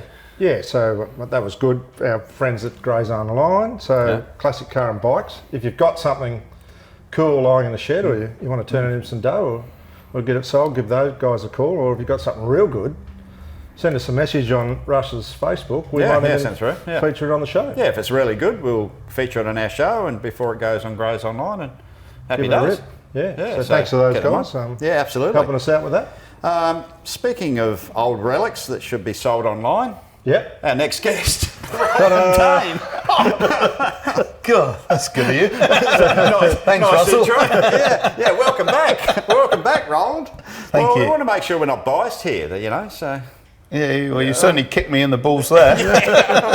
We did. How you going, dude? You all right? You been staying safe? No, surviving, mate. Surviving. Yeah, mad world. Yeah, it is. It's probably even as somebody as old as me, this is probably the biggest bit of disruption I've ever seen. Lived through oil crisis when I first started working. Divorce. Back in the 70s, that as well. And everything else. And this has been really, really left field, because it's actually the first time that I can remember that there isn't somewhere in the world that's actually still doing okay. Right. Even you go back before my time to World War II, people still talk about South America was actually firing on all cylinders during World War II. They were just sending food everywhere, right? They weren't fighting anyone. They were just sending grub up north. But now, every corner of the world is suffering somewhere. Some more than others, and luckily we're not as much as some doing other all right, people. aren't we? But it's fascinating, but also scary. Yeah, absolutely. And the ventilators that you got your team to produce, unbelievable. Like unbelievable as far as we were talking off air about how businesses have to rejig and look at. Your team's done a fantastic job with them. Unbelievable. With the ventilator project. I got an awful lot of pride out of the way that the guys adapted to the skills that they needed to use and to nurture new skills, and that's still ongoing. We're still in the middle of looking at how we take that to the next level, that project. Wow. So it's been really, really interesting, because the parallels, if you think about our sport, so much of it has fed from the aviation industry over the years, and standards, and how careful and meticulous you've got to be in preparation, accountability, lifing of components and everything. Well, medical world's the same. As soon as you involve a human in the system, in that world with the interaction with machinery, you've got to have the same accountability, the same traceability, etc. So it's actually a lot of parallels with the aviation and racing business in the way that you have to design, put things together, and account for it. And keeping your guys, like your crew, your engineer, just doing something positive. Absolutely, doing something good. While everyone's doom and glooming, I reckon it's awesome. Now we got John. Yeah. Not because you two are mates. Well, are we mates? I'm not sure whether mates or we know each other. Well, you've been mates. When did you first wreck a car of mine? 1998. Yeah, it was Bathurst. Yeah, I turned that so lecturer into a Brina. Yeah. So after 20 years, you automatically become mates if you're still talking to each other. Is that all right? Oh, okay. It's we're mates. Okay, we're all mates. But before you crack on, we had Peter Adderton on before. Yep. He reckons that you owe him $1,000. For what? Oh, yeah. You said that Craig Lowndes will be driving a V6 round Bathurst in 2019. It never happened. You bet him $1,000, but you got to give the $1,000 to Russell. Yeah, he said. If I collect the money, I can keep it. And you've known Pete a long time. Yep. He can stretch the truth a bit, so we need to. Correct. So can I. But I think Lowndesy drove a V6 road-going Commodore at Bathurst last year. Oh, so you got him on a technical? Yeah, you fulfilled the but actually, Pete owes me money the other way. Right. So he traumatised Jessica in 1998 New Year's Eve. Oh, on his boat. That's right, in Sydney Harbour. He did think he was the captain of Sydney Harbour, didn't he? He did. And the fireworks actually got delayed because he was trying to anchor his boat in the front of all the boats under Sydney Harbour Bridge. Why doesn't that surprise me? Water police there, the whole lot. Long and short of it, I don't get $1,000. I'm excited. I'm going to get $1,000 out of this. Cool. That's it. Try harder. All right. No, but the real reason we have you on here is because people think, oh, you're biased, you always get Roland Dane on. We get Roland Dane on because he's one of the few, I think, probably Barry Ryan's probably the only other guy that's pretty outspoken. I said, because he tells it how it is, number one, and he's got something to say. Yep. And that's why I have him on the show, because you get more information out of Roland than you do out of 95% of the other people involved in motorsport, just about. So that's why we got him on. And we got you on because we want to know what the state of play is in the sport you're involved in, which is supercars. What is the state of play at the moment? Just generally getting over this, the problems with the pandemic, where we are financially. Now the calendar's out, when we're going racing, just a general out view of where we're at. Yeah, I mean, so Russell, the first thing is that this is a two-pronged issue. There's a health issue, and which we've got to respect and to work around governments, the various health authorities in the states, and then there's the knock-on economic issues. So the health issues first and foremost, that we've got to be able to go racing in a way which satisfies the requirements of the various state health authorities. The economics, the reality is that history tells me that the economics don't really become apparent fully for quite a long time. So if you roll the clock back only a decade or so to the global financial crisis, the GFC, in Europe, where we didn't get hit that hard here, but in Europe they got hit very hard. And you saw there was actually a time lag in terms of sponsorship, whereby the full impact wasn't felt until really the end of 2009, even though that was sort of 18 months after it had really started to hit home, even 2 years in some cases. So I think the economic play is where we've really got to use all our senses. We've got to use all our collective knowledge, experience to try and make sure that we come out of this, at least with professional motor racing in Australia, still at a high and credible level. So there's two points about it. Then we get into going racing again now. So the end of this month, which is fantastic. I mean, nobody's going to say anything other, and nor should they, than it's great to get back on track and have racing going on Sydney Motorsport Park at the end of the month. It's been constrained in terms of number of people, but that's no bad thing, right? It's no bad thing at all. So it'll help us address the economic situation. For sure. Then the shape of the weekends, trying to compact them as much as possible, is a good thing. And if we're smart, we'll actually use this opportunity to have a bit of a reset, see where our priorities are, and see how we can deliver an even better product on track for the fans going forward, whether it's this year or subsequent years.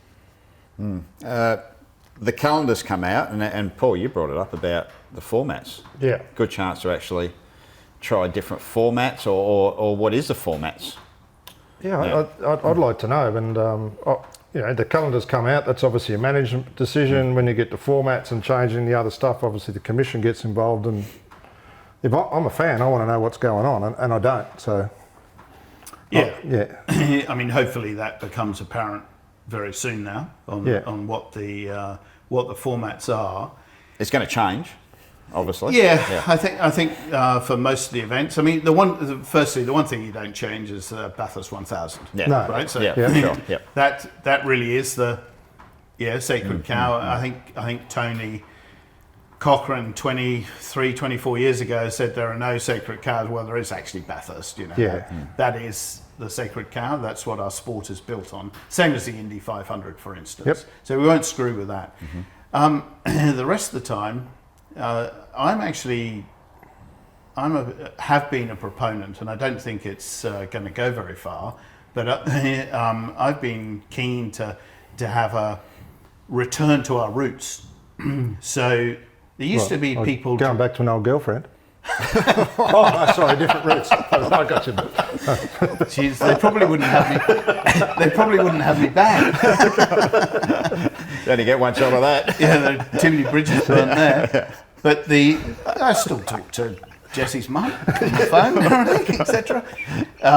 So it's not all bad. Yeah, give me a break. Well, she needs a top up, so to speak. Anyway, let's get back on. Yeah, let's get back on there. Right. I wonder why the networks haven't picked us up. I got no idea. I reckon they want to snap us up. Oh dear.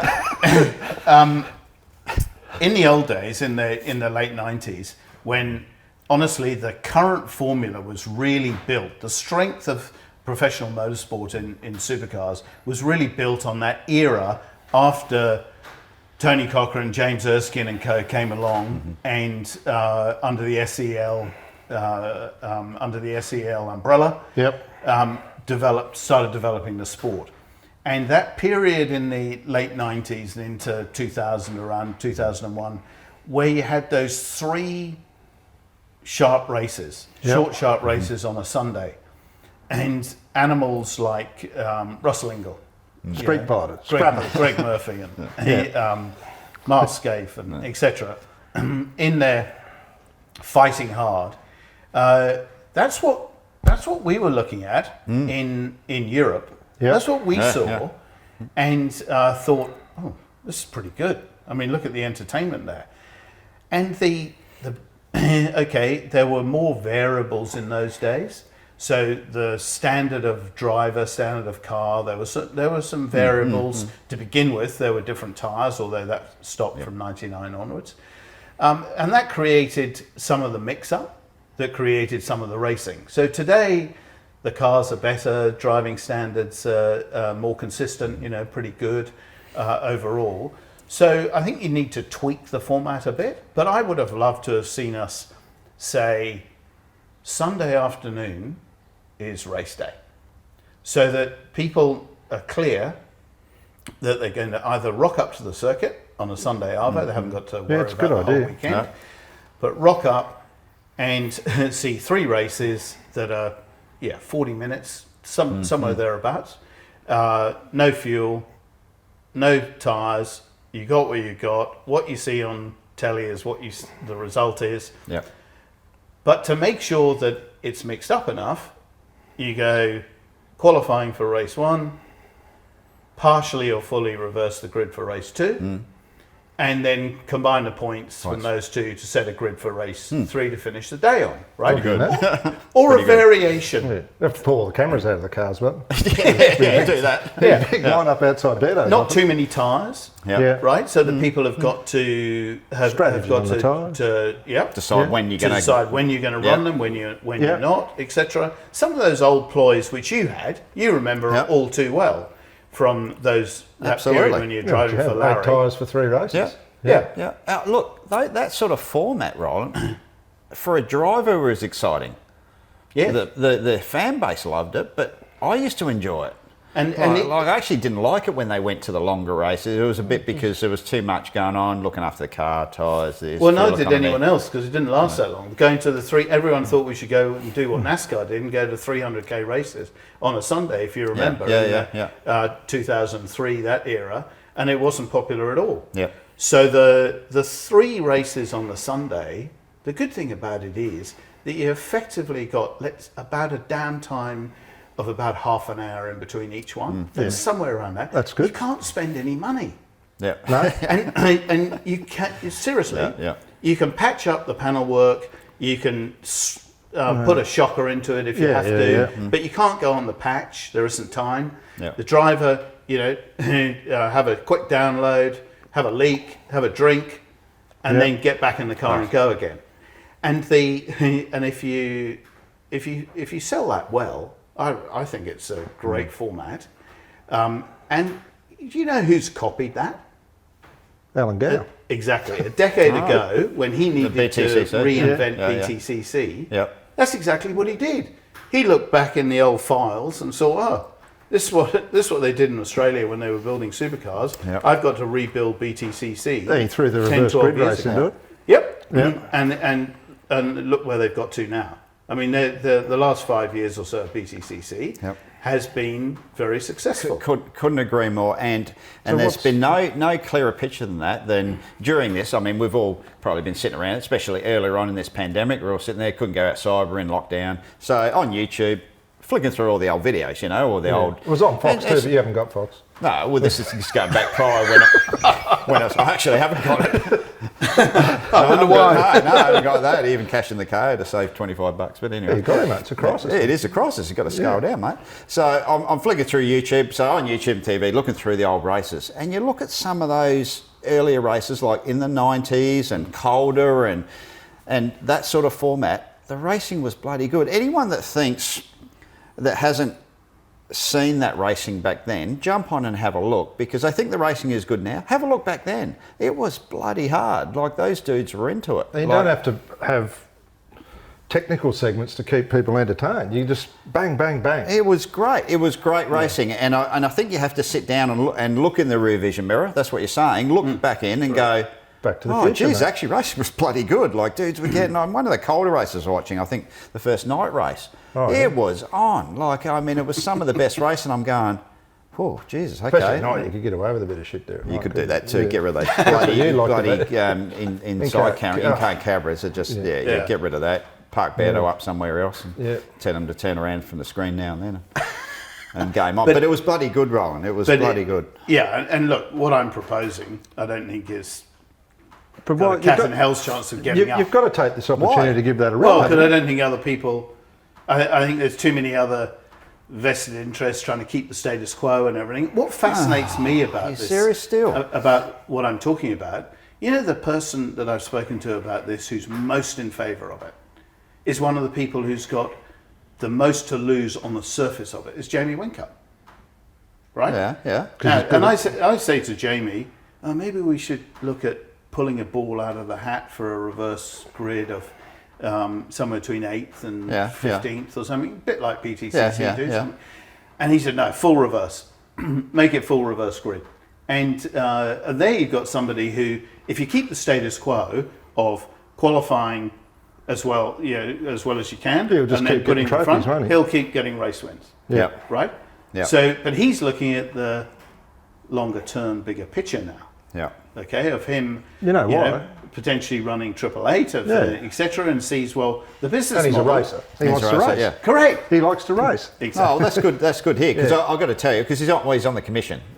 Yes, he is. So I was a bit sceptical about that. I'm going, really? Only because I think the trouble is with the commission, it needs, what you were saying there, a bit of a dictator, because I think they get away with too much, and there's too much outside influences that are influencing commission. But it's glad to see that, or glad to hear that he's thinking along those sort of lines, because, I mean, there's no better case study in what I just said. If you want to know what the racing was like, jump on YouTube and go have a look. It's easy to have a look on. If I'm going to try this format, how do I know it's all right? Well, go back in the past and have a look. It actually does work. And so if you look at what we're trying to address here in Going Racing Again, the health issue, tick. Yep. But the other two, the economic issue, and also the other thing, the predictability. Yep. And the economic and the predictability thing are actually tied together. Of course they are. So if we keep serving up something that is too predictable, then people turn off. Now, and I'm not, it's still the best people should still win at the end of the day. Yeah. Right? But there's got to be more unpredictability along the way.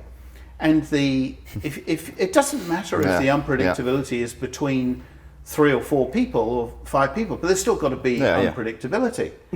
So you've got to have a chance to roll the dice. Correct. And every so often, you get somebody who's normally in the second half of the field, bang, pops up and gets a podium, right? Yep. So if you look over the last 3 years, 86% of the races have been won by 888 or Penske. Yep. Over the last 3 years. Almost 70% of the podiums have been taken. So when people talk about not getting enough exposure, well, guys, don't whinge about it. Do something about it. Yeah. There's an opportunity to change some things. So let's increase some of the unpredictability that we can deliver so that people are getting more airtime, and the consumers who ultimately decide the economics of it could be decided by the consumers, that they say, this is a ripper show, and what you're really doing is aligning us with supercars in the old days, BTCC over the last decade, which has worked, and their crowds have been very strong. Let's be honest about it, very strong Sunday crowds. Yep. And the third thing is our favourite form of motorsport, right? On any wheels, MotoGP. GP, yeah. 3 races, right? Yeah. Sunday lunchtime to mid-afternoon. 3 races, they're all 40 to 45 minutes. What you see is what you get, right? And you know, when you switch that on at 12 o'clock or whenever it is on a Sunday arvo, at least 1, probably 2, and sometimes 3 of those races are going to be a ripper. Okay? Now, it's very rare that you go all weekend and don't have something to say about, Jesus, that Moto3 race or the MotoGP race was see a someone on the stonker. last corner. Yeah, correct. Yeah. So, but they might not all be the same class in their form in their setup, but the same still applies.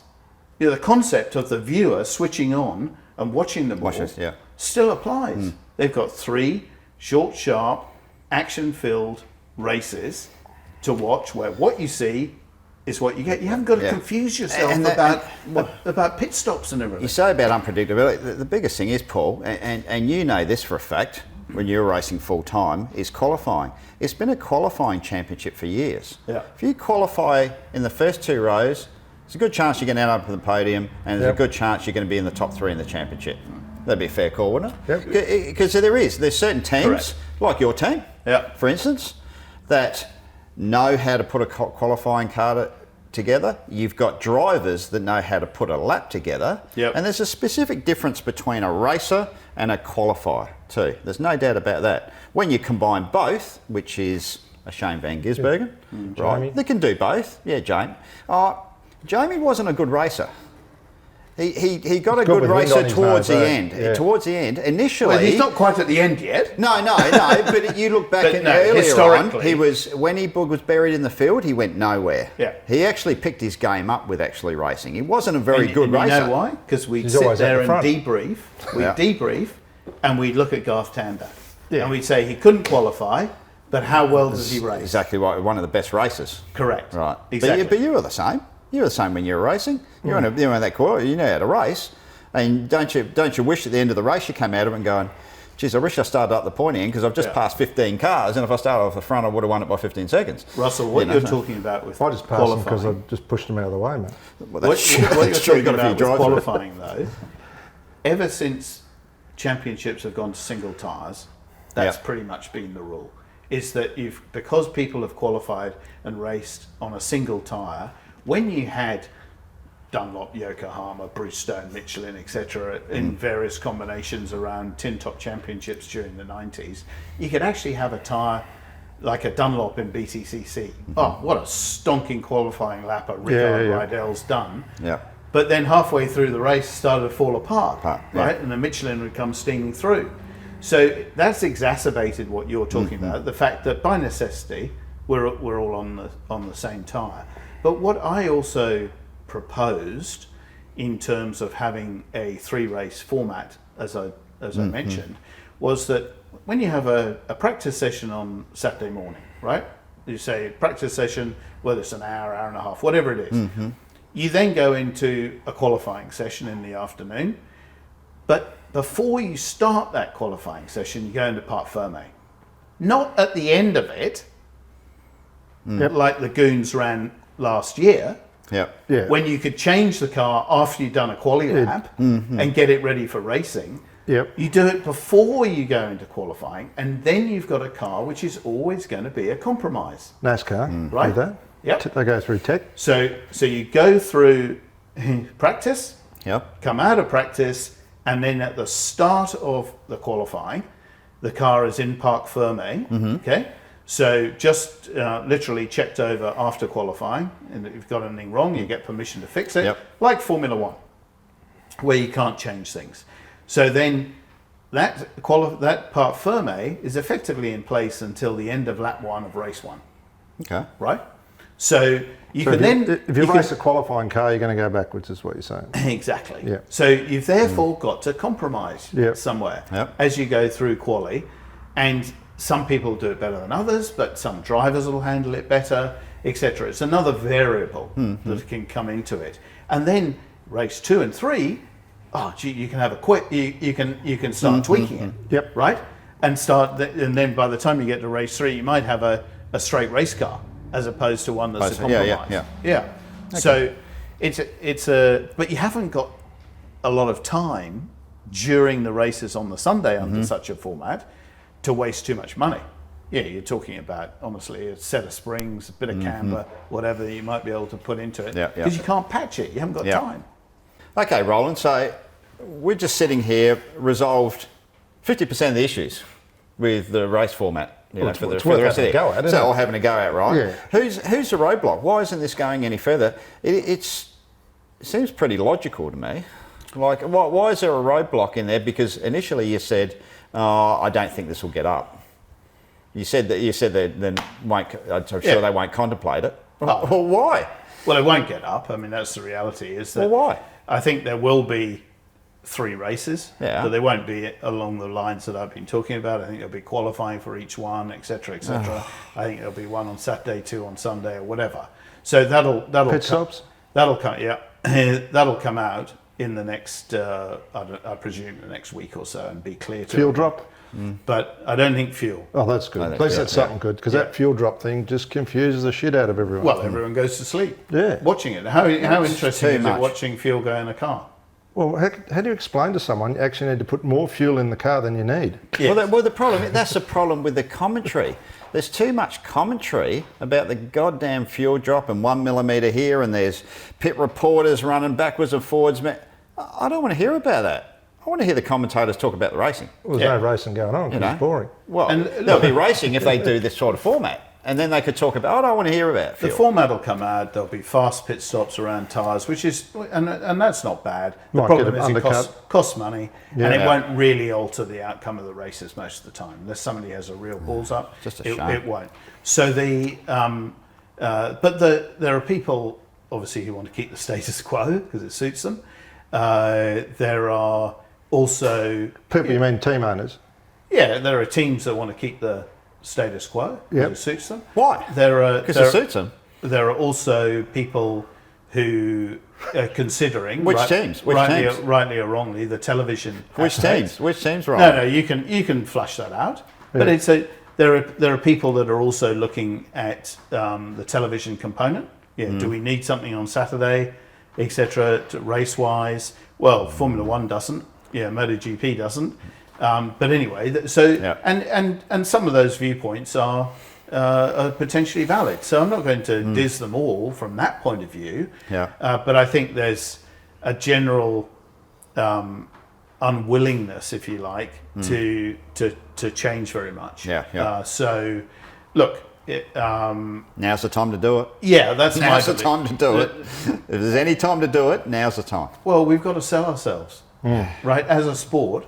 We've got to sell ourselves to television. We've got to sell ourselves to promoters. We've got to sell ourselves to sponsors, whether it's collective or individual. Okay, now I've downloaded a new app on my phone. It's the anti-bullshit app, right? So my phone goes off if any bullshit comes out, right? Because the next subject is... must be ringing its arse off. No, it's been all right so far. You've been all right. It started to flicker then when you wouldn't give us the team owners, but anyway. Right, one of the most requested things we've had through comments through this show's feedback is that people want to know what's happening. I was always talking about, I hate this Gen 1, 2, 3. I reckon that's crap. Come up with a different name, seriously. But anyway, for the sake of consistency, Gen 3, right? Well, what is happening with the next generation of car? Because again, we talk about looking in the rear vision mirror with racing formats. Surely they have to be looking in the rear vision mirror. And DTM, I was just reading an article here on DTM. Manuel Reuter, Manuel? Manuel Reuter. Absolutely. DTM champion, 2 times Le Mans 24-hour winner. Pretty well knows his stuff, commentator with DTM. Comes back, says, said we should be looking back into the 1990s because DTM lost its DNA. It lost its DNA because it went too overcomplicated, too high tech, become an engineering formula, and now there's one manufacturer in it. One manufacturer. Sounds familiar? In the sport. So do we need to look at exactly the same thing, Roland? Like, you know, Back to the Future. Well, we need a huge awareness of what's going on around us, both in racing and economically, right? We needed that before COVID. Okay, we needed to be looking at that already because we were starting to get to the point where we weren't confident that we'd be able to maintain our grid going forward. And that's always somewhere the acid test. Yeah, have you got enough cars on the grid? Okay.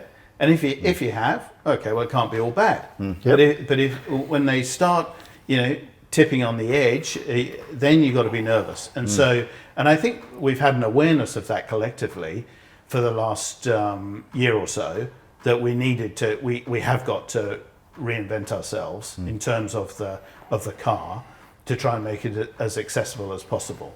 So I mean, if you roll back to what Manuel Reuter's talking about when DTM morphed into ITC in the mid 1990s, I mean, some of the it's an arms race, wasn't it? The technical stuff. You remember moving ballast. Mercedes had the engine clip.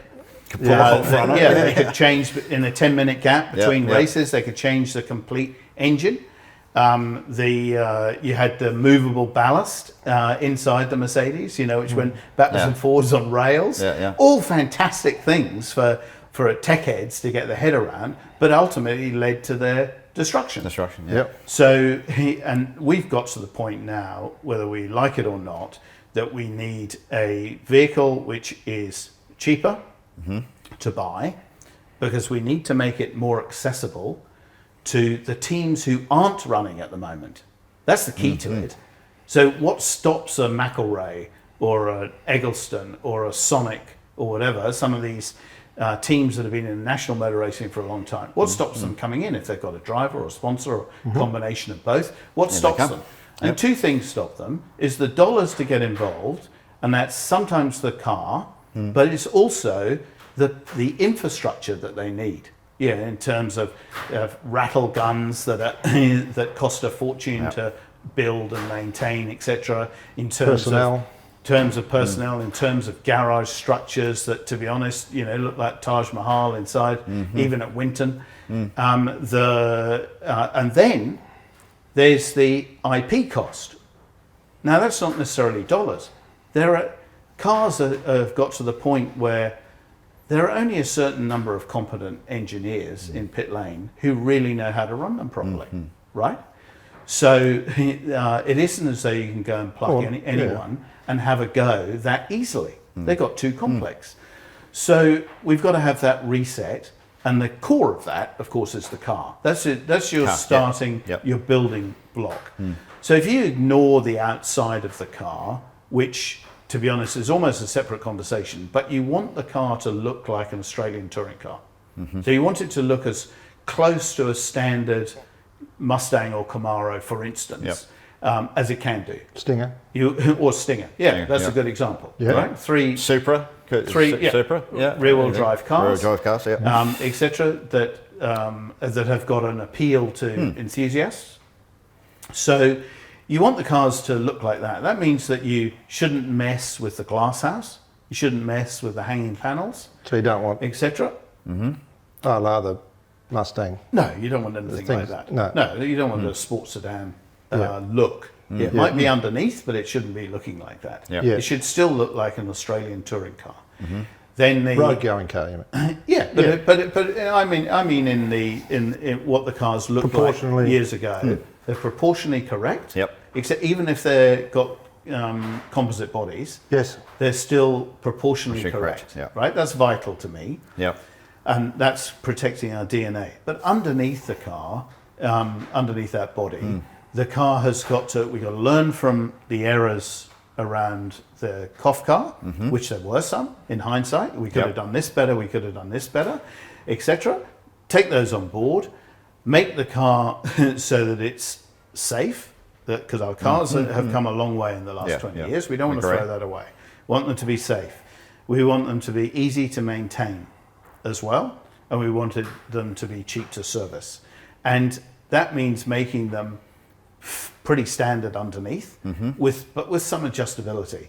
So actually, a half decent race engineer and driver combination can still make a difference, right? So you've got adjustability in the cars, but using standard components, right? That are control components across them, and getting the price of the car down, and that means control parts for sure, but also must have watched our episode. How far would you unwind it, Paul? How far would you unwind it from where it is now? Well, I think, to me, you've got to unwind what you got now. So I'd grab but how far? For the new car? Yeah, for the new car. How far would you take it back? Are we talking 90 spec or? Probably early 90s spec touring car without aero. Yeah. You know, and do you even need data? Like, and put it back in the driver's hands. That's I think that's, I mean, the starting point for me for sensors, data, telemetry, etc. The starting point is nothing. Right? Yeah. And then you have a cost-benefit analysis, to use a trendy term, but where you say, okay, engine oil pressure. Yeah, you'll probably get that up. We'll have a sensor for that, but the driver will have a light or whatever. If he gets low oil pressure, he'll pull over. But they don't pull over anyway. Sorry? They don't pull over anyway. How many times do you see the alarm come up on the screen and go, oh, you got no oil pressure, it's probably a faulty sensor, just keep going. Oh, I smoked an engine. Oh, I didn't want to stop. They don't stop anyway. So, they soon will. They will if they're paying for their own engine. Correct. So then and you go through each sensor on that basis. And if you limit it, if you highly limit it, the cost to build the car is drastically reduced. The loom is so much simpler. The cost of the sensors, and bear in mind that a lot of the sensors don't need replacing all the time. Some do, but some of the sensors don't need replacing. So, but they still cost money to buy. So if you're going to try and get the cost of entry down to being, for argument's sake, a $300,000 car, then you've got to be draconian about how you do it. But also the people to read all that. You don't like to put anyone out of a job. But at the end of the day, you've got to think of the big picture here, the survival of the sport. Otherwise, everyone's going to be out of a job. But you're talking about the equipment, but also the personnel that it takes to read all that information. You've got a flotilla of engineers and data acquisition and all the rest of it. I mean, what are they on? Anywhere between 75, 100,000, 150 for a good one. Sure. You know, there's it's all part of your budget. Again, you don't like to downsize your crew, but you've got to be realistic here. If the economics dictate it, like we're only the same as any other business, that if the economics of it dictate that you've got to downsize because you've got less income, there's only two ways to do it. You either downsize or find other income streams, exactly right? And it doesn't matter. It doesn't matter whether you're like Qantas. Or anyone else, one of us, minnows. You've got to find other things to do. Well, Erebus out servicing cars, road cars. I mean, anything to bring in a buck while you're in this. Exactly. I mean, so you got the people there. Yeah, Paul knows that we're doing other stuff as well at our place to keep everyone busy, generate some dollars, etc. And but you've got to take that view. If you don't, you'll go skin. Okay, so I've heard, I've done a fair bit of sniffing around, that you're a fair way down the road in actually designing something up that would resolve a lot of these issues, that would address all the things we've been talking about. But you're copping a bit of resistance within. No, I'm not copying any resistance, to be honest. You're not? Everyone's agreeing with. I've got the bullshit meter going, so all right. All I can tell you is that John Casey is the one who's in charge of the Gen 3 program internally, and has been for some time. And I said to him in April, John, we've got drawing capacity, right? I've got the best credentialed engineer when it comes to doing a new car in pit lane, right, in Jeremy. Yeah, he did the Porsche RSR that's racing in IMSA currently. One on debut when it came out. He knows his stuff. I mean, he was a bloody good engineer when he worked for 888, for 10 years before he went to Porsche. and he's come back from Porsche, and he's twice as good again. So I said, we've got Jeremy, I've got the other guys. There's not too many flies on the other blokes either. A very good team.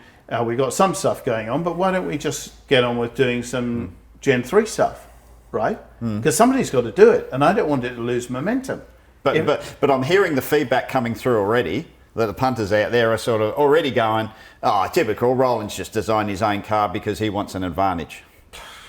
Yeah. I'm just saying what that's going to come back. They can say it all they want. It's fact. That's what they're going to say. And they can say it all they want. Yeah. But the reality is that we are, and the people who need to know full well that we're trying to do the right thing. Yeah. We're trying to get this design work done under the overall direction and agreement with John Casey. Yep. And get these various parts of the design criteria fulfilled, and in conjunction with supercars, so that when everyone else decides to come out of hibernation and talk about it some more, there's something actually there. So, and then it's up to supercars to take it forward. But a lot of design work, a lot of really good design work, is going on at the moment and has already been done and continues to be done, because otherwise you won't have a championship to worry about going racing. We won't have anything. So it'd be the easiest thing in the world for me just to retire, to stand back, retire, okay, and well, I've got enough to live on, so I won't live to 100, so I haven't got to worry too much. So I can carry on doing my own thing. But I am thinking about Jessica, about Jamie, about Duddo, JJ, Couchy, Chris Goose, Tybo, all those people who've worked for me for years and years that I want to see carrying on working in supercars, let alone the broader picture. And I mean, thousands of people. And directly or indirectly. Yep. And will there be as many jobs going forward? I don't believe there will. But we want to keep cars on the grid, there will. But we want to, exactly. If we get back to having 30 cars, well, then that'll re-employ some of those people. But the problem is that within supercars has got to change, because you're saying you got two battles. In my opinion, my personal opinion, you got two battles, right? You got the battle of designing a new car that's going to be more cost effective, and to go racing that's more cost effective. But then it seems, and I've been involved in it, and I've been around the sport a long time, not recently, but I know the lead up to it. There's a lot of people, and Paul, there's a lot of team owners and people that seem to have a lot of backroom chat and behind transporter chat that keep stopping all this. They keep going, no, we're gonna stay the way we are, and usually it's the people that can't afford to, that can't even. If it keeps going in the direction, they're going to be the ones that suffer first, and they put up the most resistance. And I could never get my head around it. Why? But Russell, you know as well as I do, and we all, honestly, let's get the bullshit meter. Okay. Yeah, she's active. All three of us have at one point or another done what's best for us. Okay? Yeah, fair deal. You have. Yeah. You have. I have. Maybe. Only the liars haven't. Yeah. Right? But the situation we're in today means that we need to come together and have a common strategy. Yeah. Right? And right now, we need a new product. Yep. So we've got to drive it forward together. Now, will everyone agree on where that switch is on the dashboard? No. To me, don't ask them. Just do it. And that was the problem with the COF car. It was designed by a committee. It was a committee. I want that. I want to keep this. And you ended up with this thing that just wasn't right. No, but I wouldn't say it wasn't right. It wasn't as good as it could have been because it was committee designed. Yeah. And so it's, to me, what we've tried to do with John and with other people, because there are other people involved with this and other teams before COVID hit, was to try and say, okay, well, what are the things that we didn't do well enough last time, right? Yep. That we can do a better job of now. Let's embrace those, understand them, because to get something right, firstly you've got to admit it was wrong. Yep. And then when you've done that, okay, well, how would we go about it? And that's what we're endeavouring to do now is honestly that it's very hard to pick too many holes in what we have done so far. Again, in my opinion, there's a lot of chiefs, and you know it, Roland. There's a lot of chiefs in supercars. Too many that shouldn't be.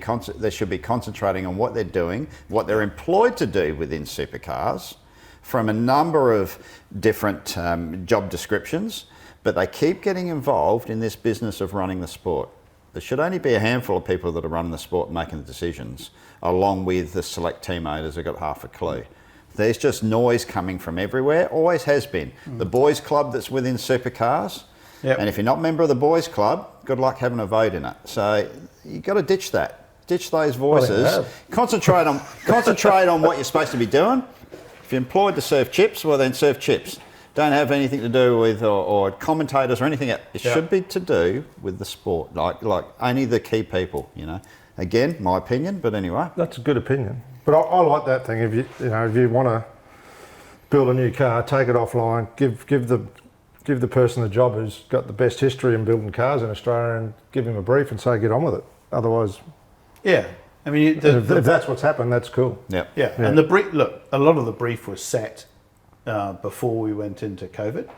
But when we went into COVID, and I could see the economic realities, written all over it on the Monday after the Grand Prix, and where this was headed, and I sent a one-pager to John Casey saying we need to reset this a bit, right?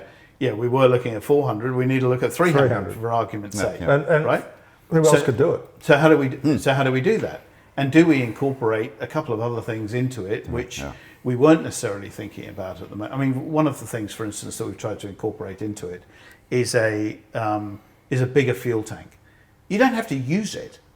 You could reduce the capacity if you decide you want fuel stops in 3 minutes' time. But if you haven't got it to start with, then you haven't got the flexibility of running hour-long races. I mean, DTM did it a few years ago to get rid of fuel stops and still give themselves hour-long races, right? So we could do that. So we tried to say, okay, well, let's do that from the beginning, because it's hard to do afterwards, right? Almost impossible. So let's incorporate this. Let's have a reset moment around some of this stuff. Let's try and make it as repairable as we can do. Let's get away from this notion, for instance, and there'll be an outcry, right, about losing the gear lever, right? But I don't want that. But the fact is, that if we want to run the gearbox this way it's meant to be run and make sure that we do 5,000 kilometers plus without ripping it apart, it needs an electronic change, right? And the fact is that you can't buy a road car with a gear lever anymore. Get over it. It enables us to be safer, to have proper nets around the drivers, to etc., to keep it compact. It's so many benefits from it that guys, let's just move on. Let's just embrace it and move on. It's not going to stop one person watching our product on television. There'll be plenty of other things. Would it be cost efficient to do that though? Totally. Because you then have. Like when you went to H pattern to sequential. Remember the outcry? Try, yeah. Oh, and I can remember when we had the H pattern, and for suggesting the sequential, I was the Antichrist. Yeah. But then I remember Dick saying to me the year after we brought it in, "This is good. We haven't got blokes blowing up engines all the time anymore." Over revving on the downshift. With young blokes in missing a gear in Super 2. Missing gears and everything. Third to second to first. But the Europeans used to hate it when they used to come to Bathurst, didn't they? They couldn't. H pattern. What's this? Yeah, exactly. Where's that come from? Yeah. I mean, Max Verstappen got in Shane's car a couple of years ago at the Grand Prix for a sit-in and a fiddle, and I said, "What's this? Is that your brake thing?" No, that's there. That's a gear lever. Oh, I've never seen one of them. But that's the generation that we're actually trying to engage with. So it's not going away from where we're saying to take the cars back. We've got to take the cars back in the mechanical aspect for cost cutting, but you still got to have some form of later model. We're not going to throw away all the safety features, are we? Yeah. We're not going to throw away side impact. The car's being designed with a hatch in the roof so that you can get the driver's helmet off if you have to. If he's got a spinal injury, you go throw all those things away. 300 grand. That's the aim. Because you know what it's like Maximum, in life, Paul. yeah. You've got to set yourself a target. Yep. Yeah. Now, is it going to be 300 or is it going to be 320 or whatever? I can't tell you today. But I can tell you that's the aim of it. And along the way, try and have as many smart aspects as you can. So try and have electric steering on the car. Yep. Yeah. Try and make sure that we can have an aircon system in the car. Cabin will be smaller, etc. Have an aircon system in the car so you're not carrying carbon dioxide in the car, right? Which is dry ice. Correct. Yeah, dry ice, or yep. when you get to the end of a practice or qualifying on a Saturday and you've got to run passenger rides. Got to pull the They're box all in. the time taking the cool box in, right? Yep, yep. Or you've got teams today. There are teams out there that stop their drivers running cool boxes because they want to do something else. Oh, with the your weight, drivers hate you for and that. they blank up the And blank again, up the windows. if you get a system that's manufactured by a company and it supplies the whole field, Yep. and you get it at a reduced cost because numbers count. It's like anything in life. The more you buy, the cheaper it is. Like, that's so how if you the- went to one manufacturer for one upright, you know, you're going to get it cheaper, aren't you? Yes, you've got to. There's a fine line, Russell, and your old employer was always a good anchor on this. Some parts you need to have as a control source. Yes, Other yep. parts you need to have as a control design. Design. Because if you're not careful, you get locked into somebody that's then got you by the nuts going forward. Yeah. Where you're too committed to their Yeah. product. And exchange rates changed, Oh, okay, etc. right, okay. Got to put the price up. Yeah, that's so fair there's comment. there's a fine Fair line, comment. and market forces, as Larry would put it, have a role to play. So you have to decide in each area of components. Okay, so I mean something like a steering rack that we're talking about, that would be one source because you designed the car around that Right, yeah. single rack. But there could be something else where I don't know the upright is designed to be a control design, like the rear one is now. Yep. The front one would be the same. You got a control design, so people can make that in different places if they want to, and that whoever's making a good job, doing a good job of it, etc., is probably going to get the business from the people who don't make them. Yep, no, that's a fair call. Oh, interesting. Well, the bullshit meter hasn't gone off Hasn't too much. gone off. Wow. No, a little bit of a flicker, but no, it's been all right. No, it's interesting. Look, I hope for the sake of, I mean, no matter what, I mean, we're not here to smash up any one or any sport in particular. I mean, motorsport in general, or sport in general throughout. I mean, look at NRL and AFL, two biggest funded sports in Australia. They lasted 2 weeks in this pandemic, the first 2 weeks, and they were screaming like they were going to go under. Yep. So it's affected everyone, but we certainly hope from our side of it, obviously being involved in the sport previously and fans, we hope it does. People do prevail and see sense within, make the right decisions, listen to the right people, and do the right things. Because I tell you what, unless they do, you know, it's unfortunately it's not going to make it out the other side of this. And we all don't want to see that. We don't want to see jobs at risk, and we want to see this carry on. So I appreciate you coming in and giving us the rundown. And but we're not going to let you off the hook just yet. Since you since I did get your $1,000 off you, Right. the $1,000 bet we didn't.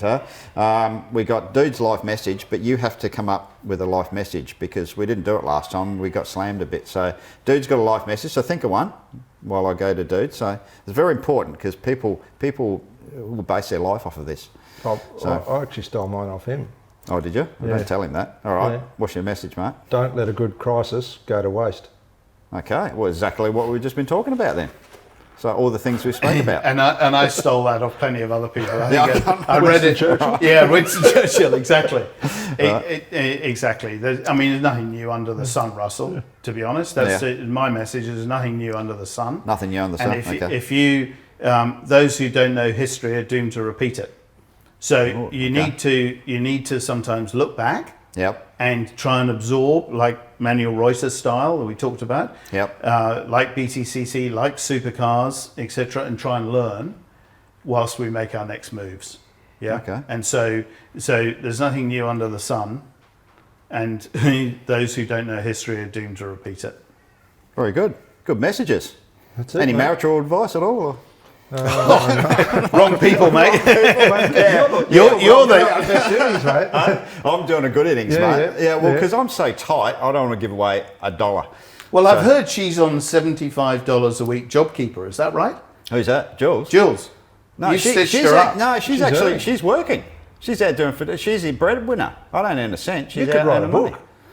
Or it wouldn't. I don't mind it at all. A blog now. I don't So know. it's back How to be Formula successful Ford. in motor Yeah, racing it and is. keep your wife. It is, yeah. Formula Ford in England, in the caravan, where she was earning the dollars. She used to work in a pub, Right. At Snetterton pub. Yep. She used to work down there. If the I'd known Stag. she was in there, The then I Stag. would have gone in there. She was yeah, lucky that didn't happen. I don't know how you put up with him, Jules, but you've done a good job. Yeah, she's a ripper. Big innings, innings. Yeah, she was working at the Stag when I was trying to mess around, trying to be a star.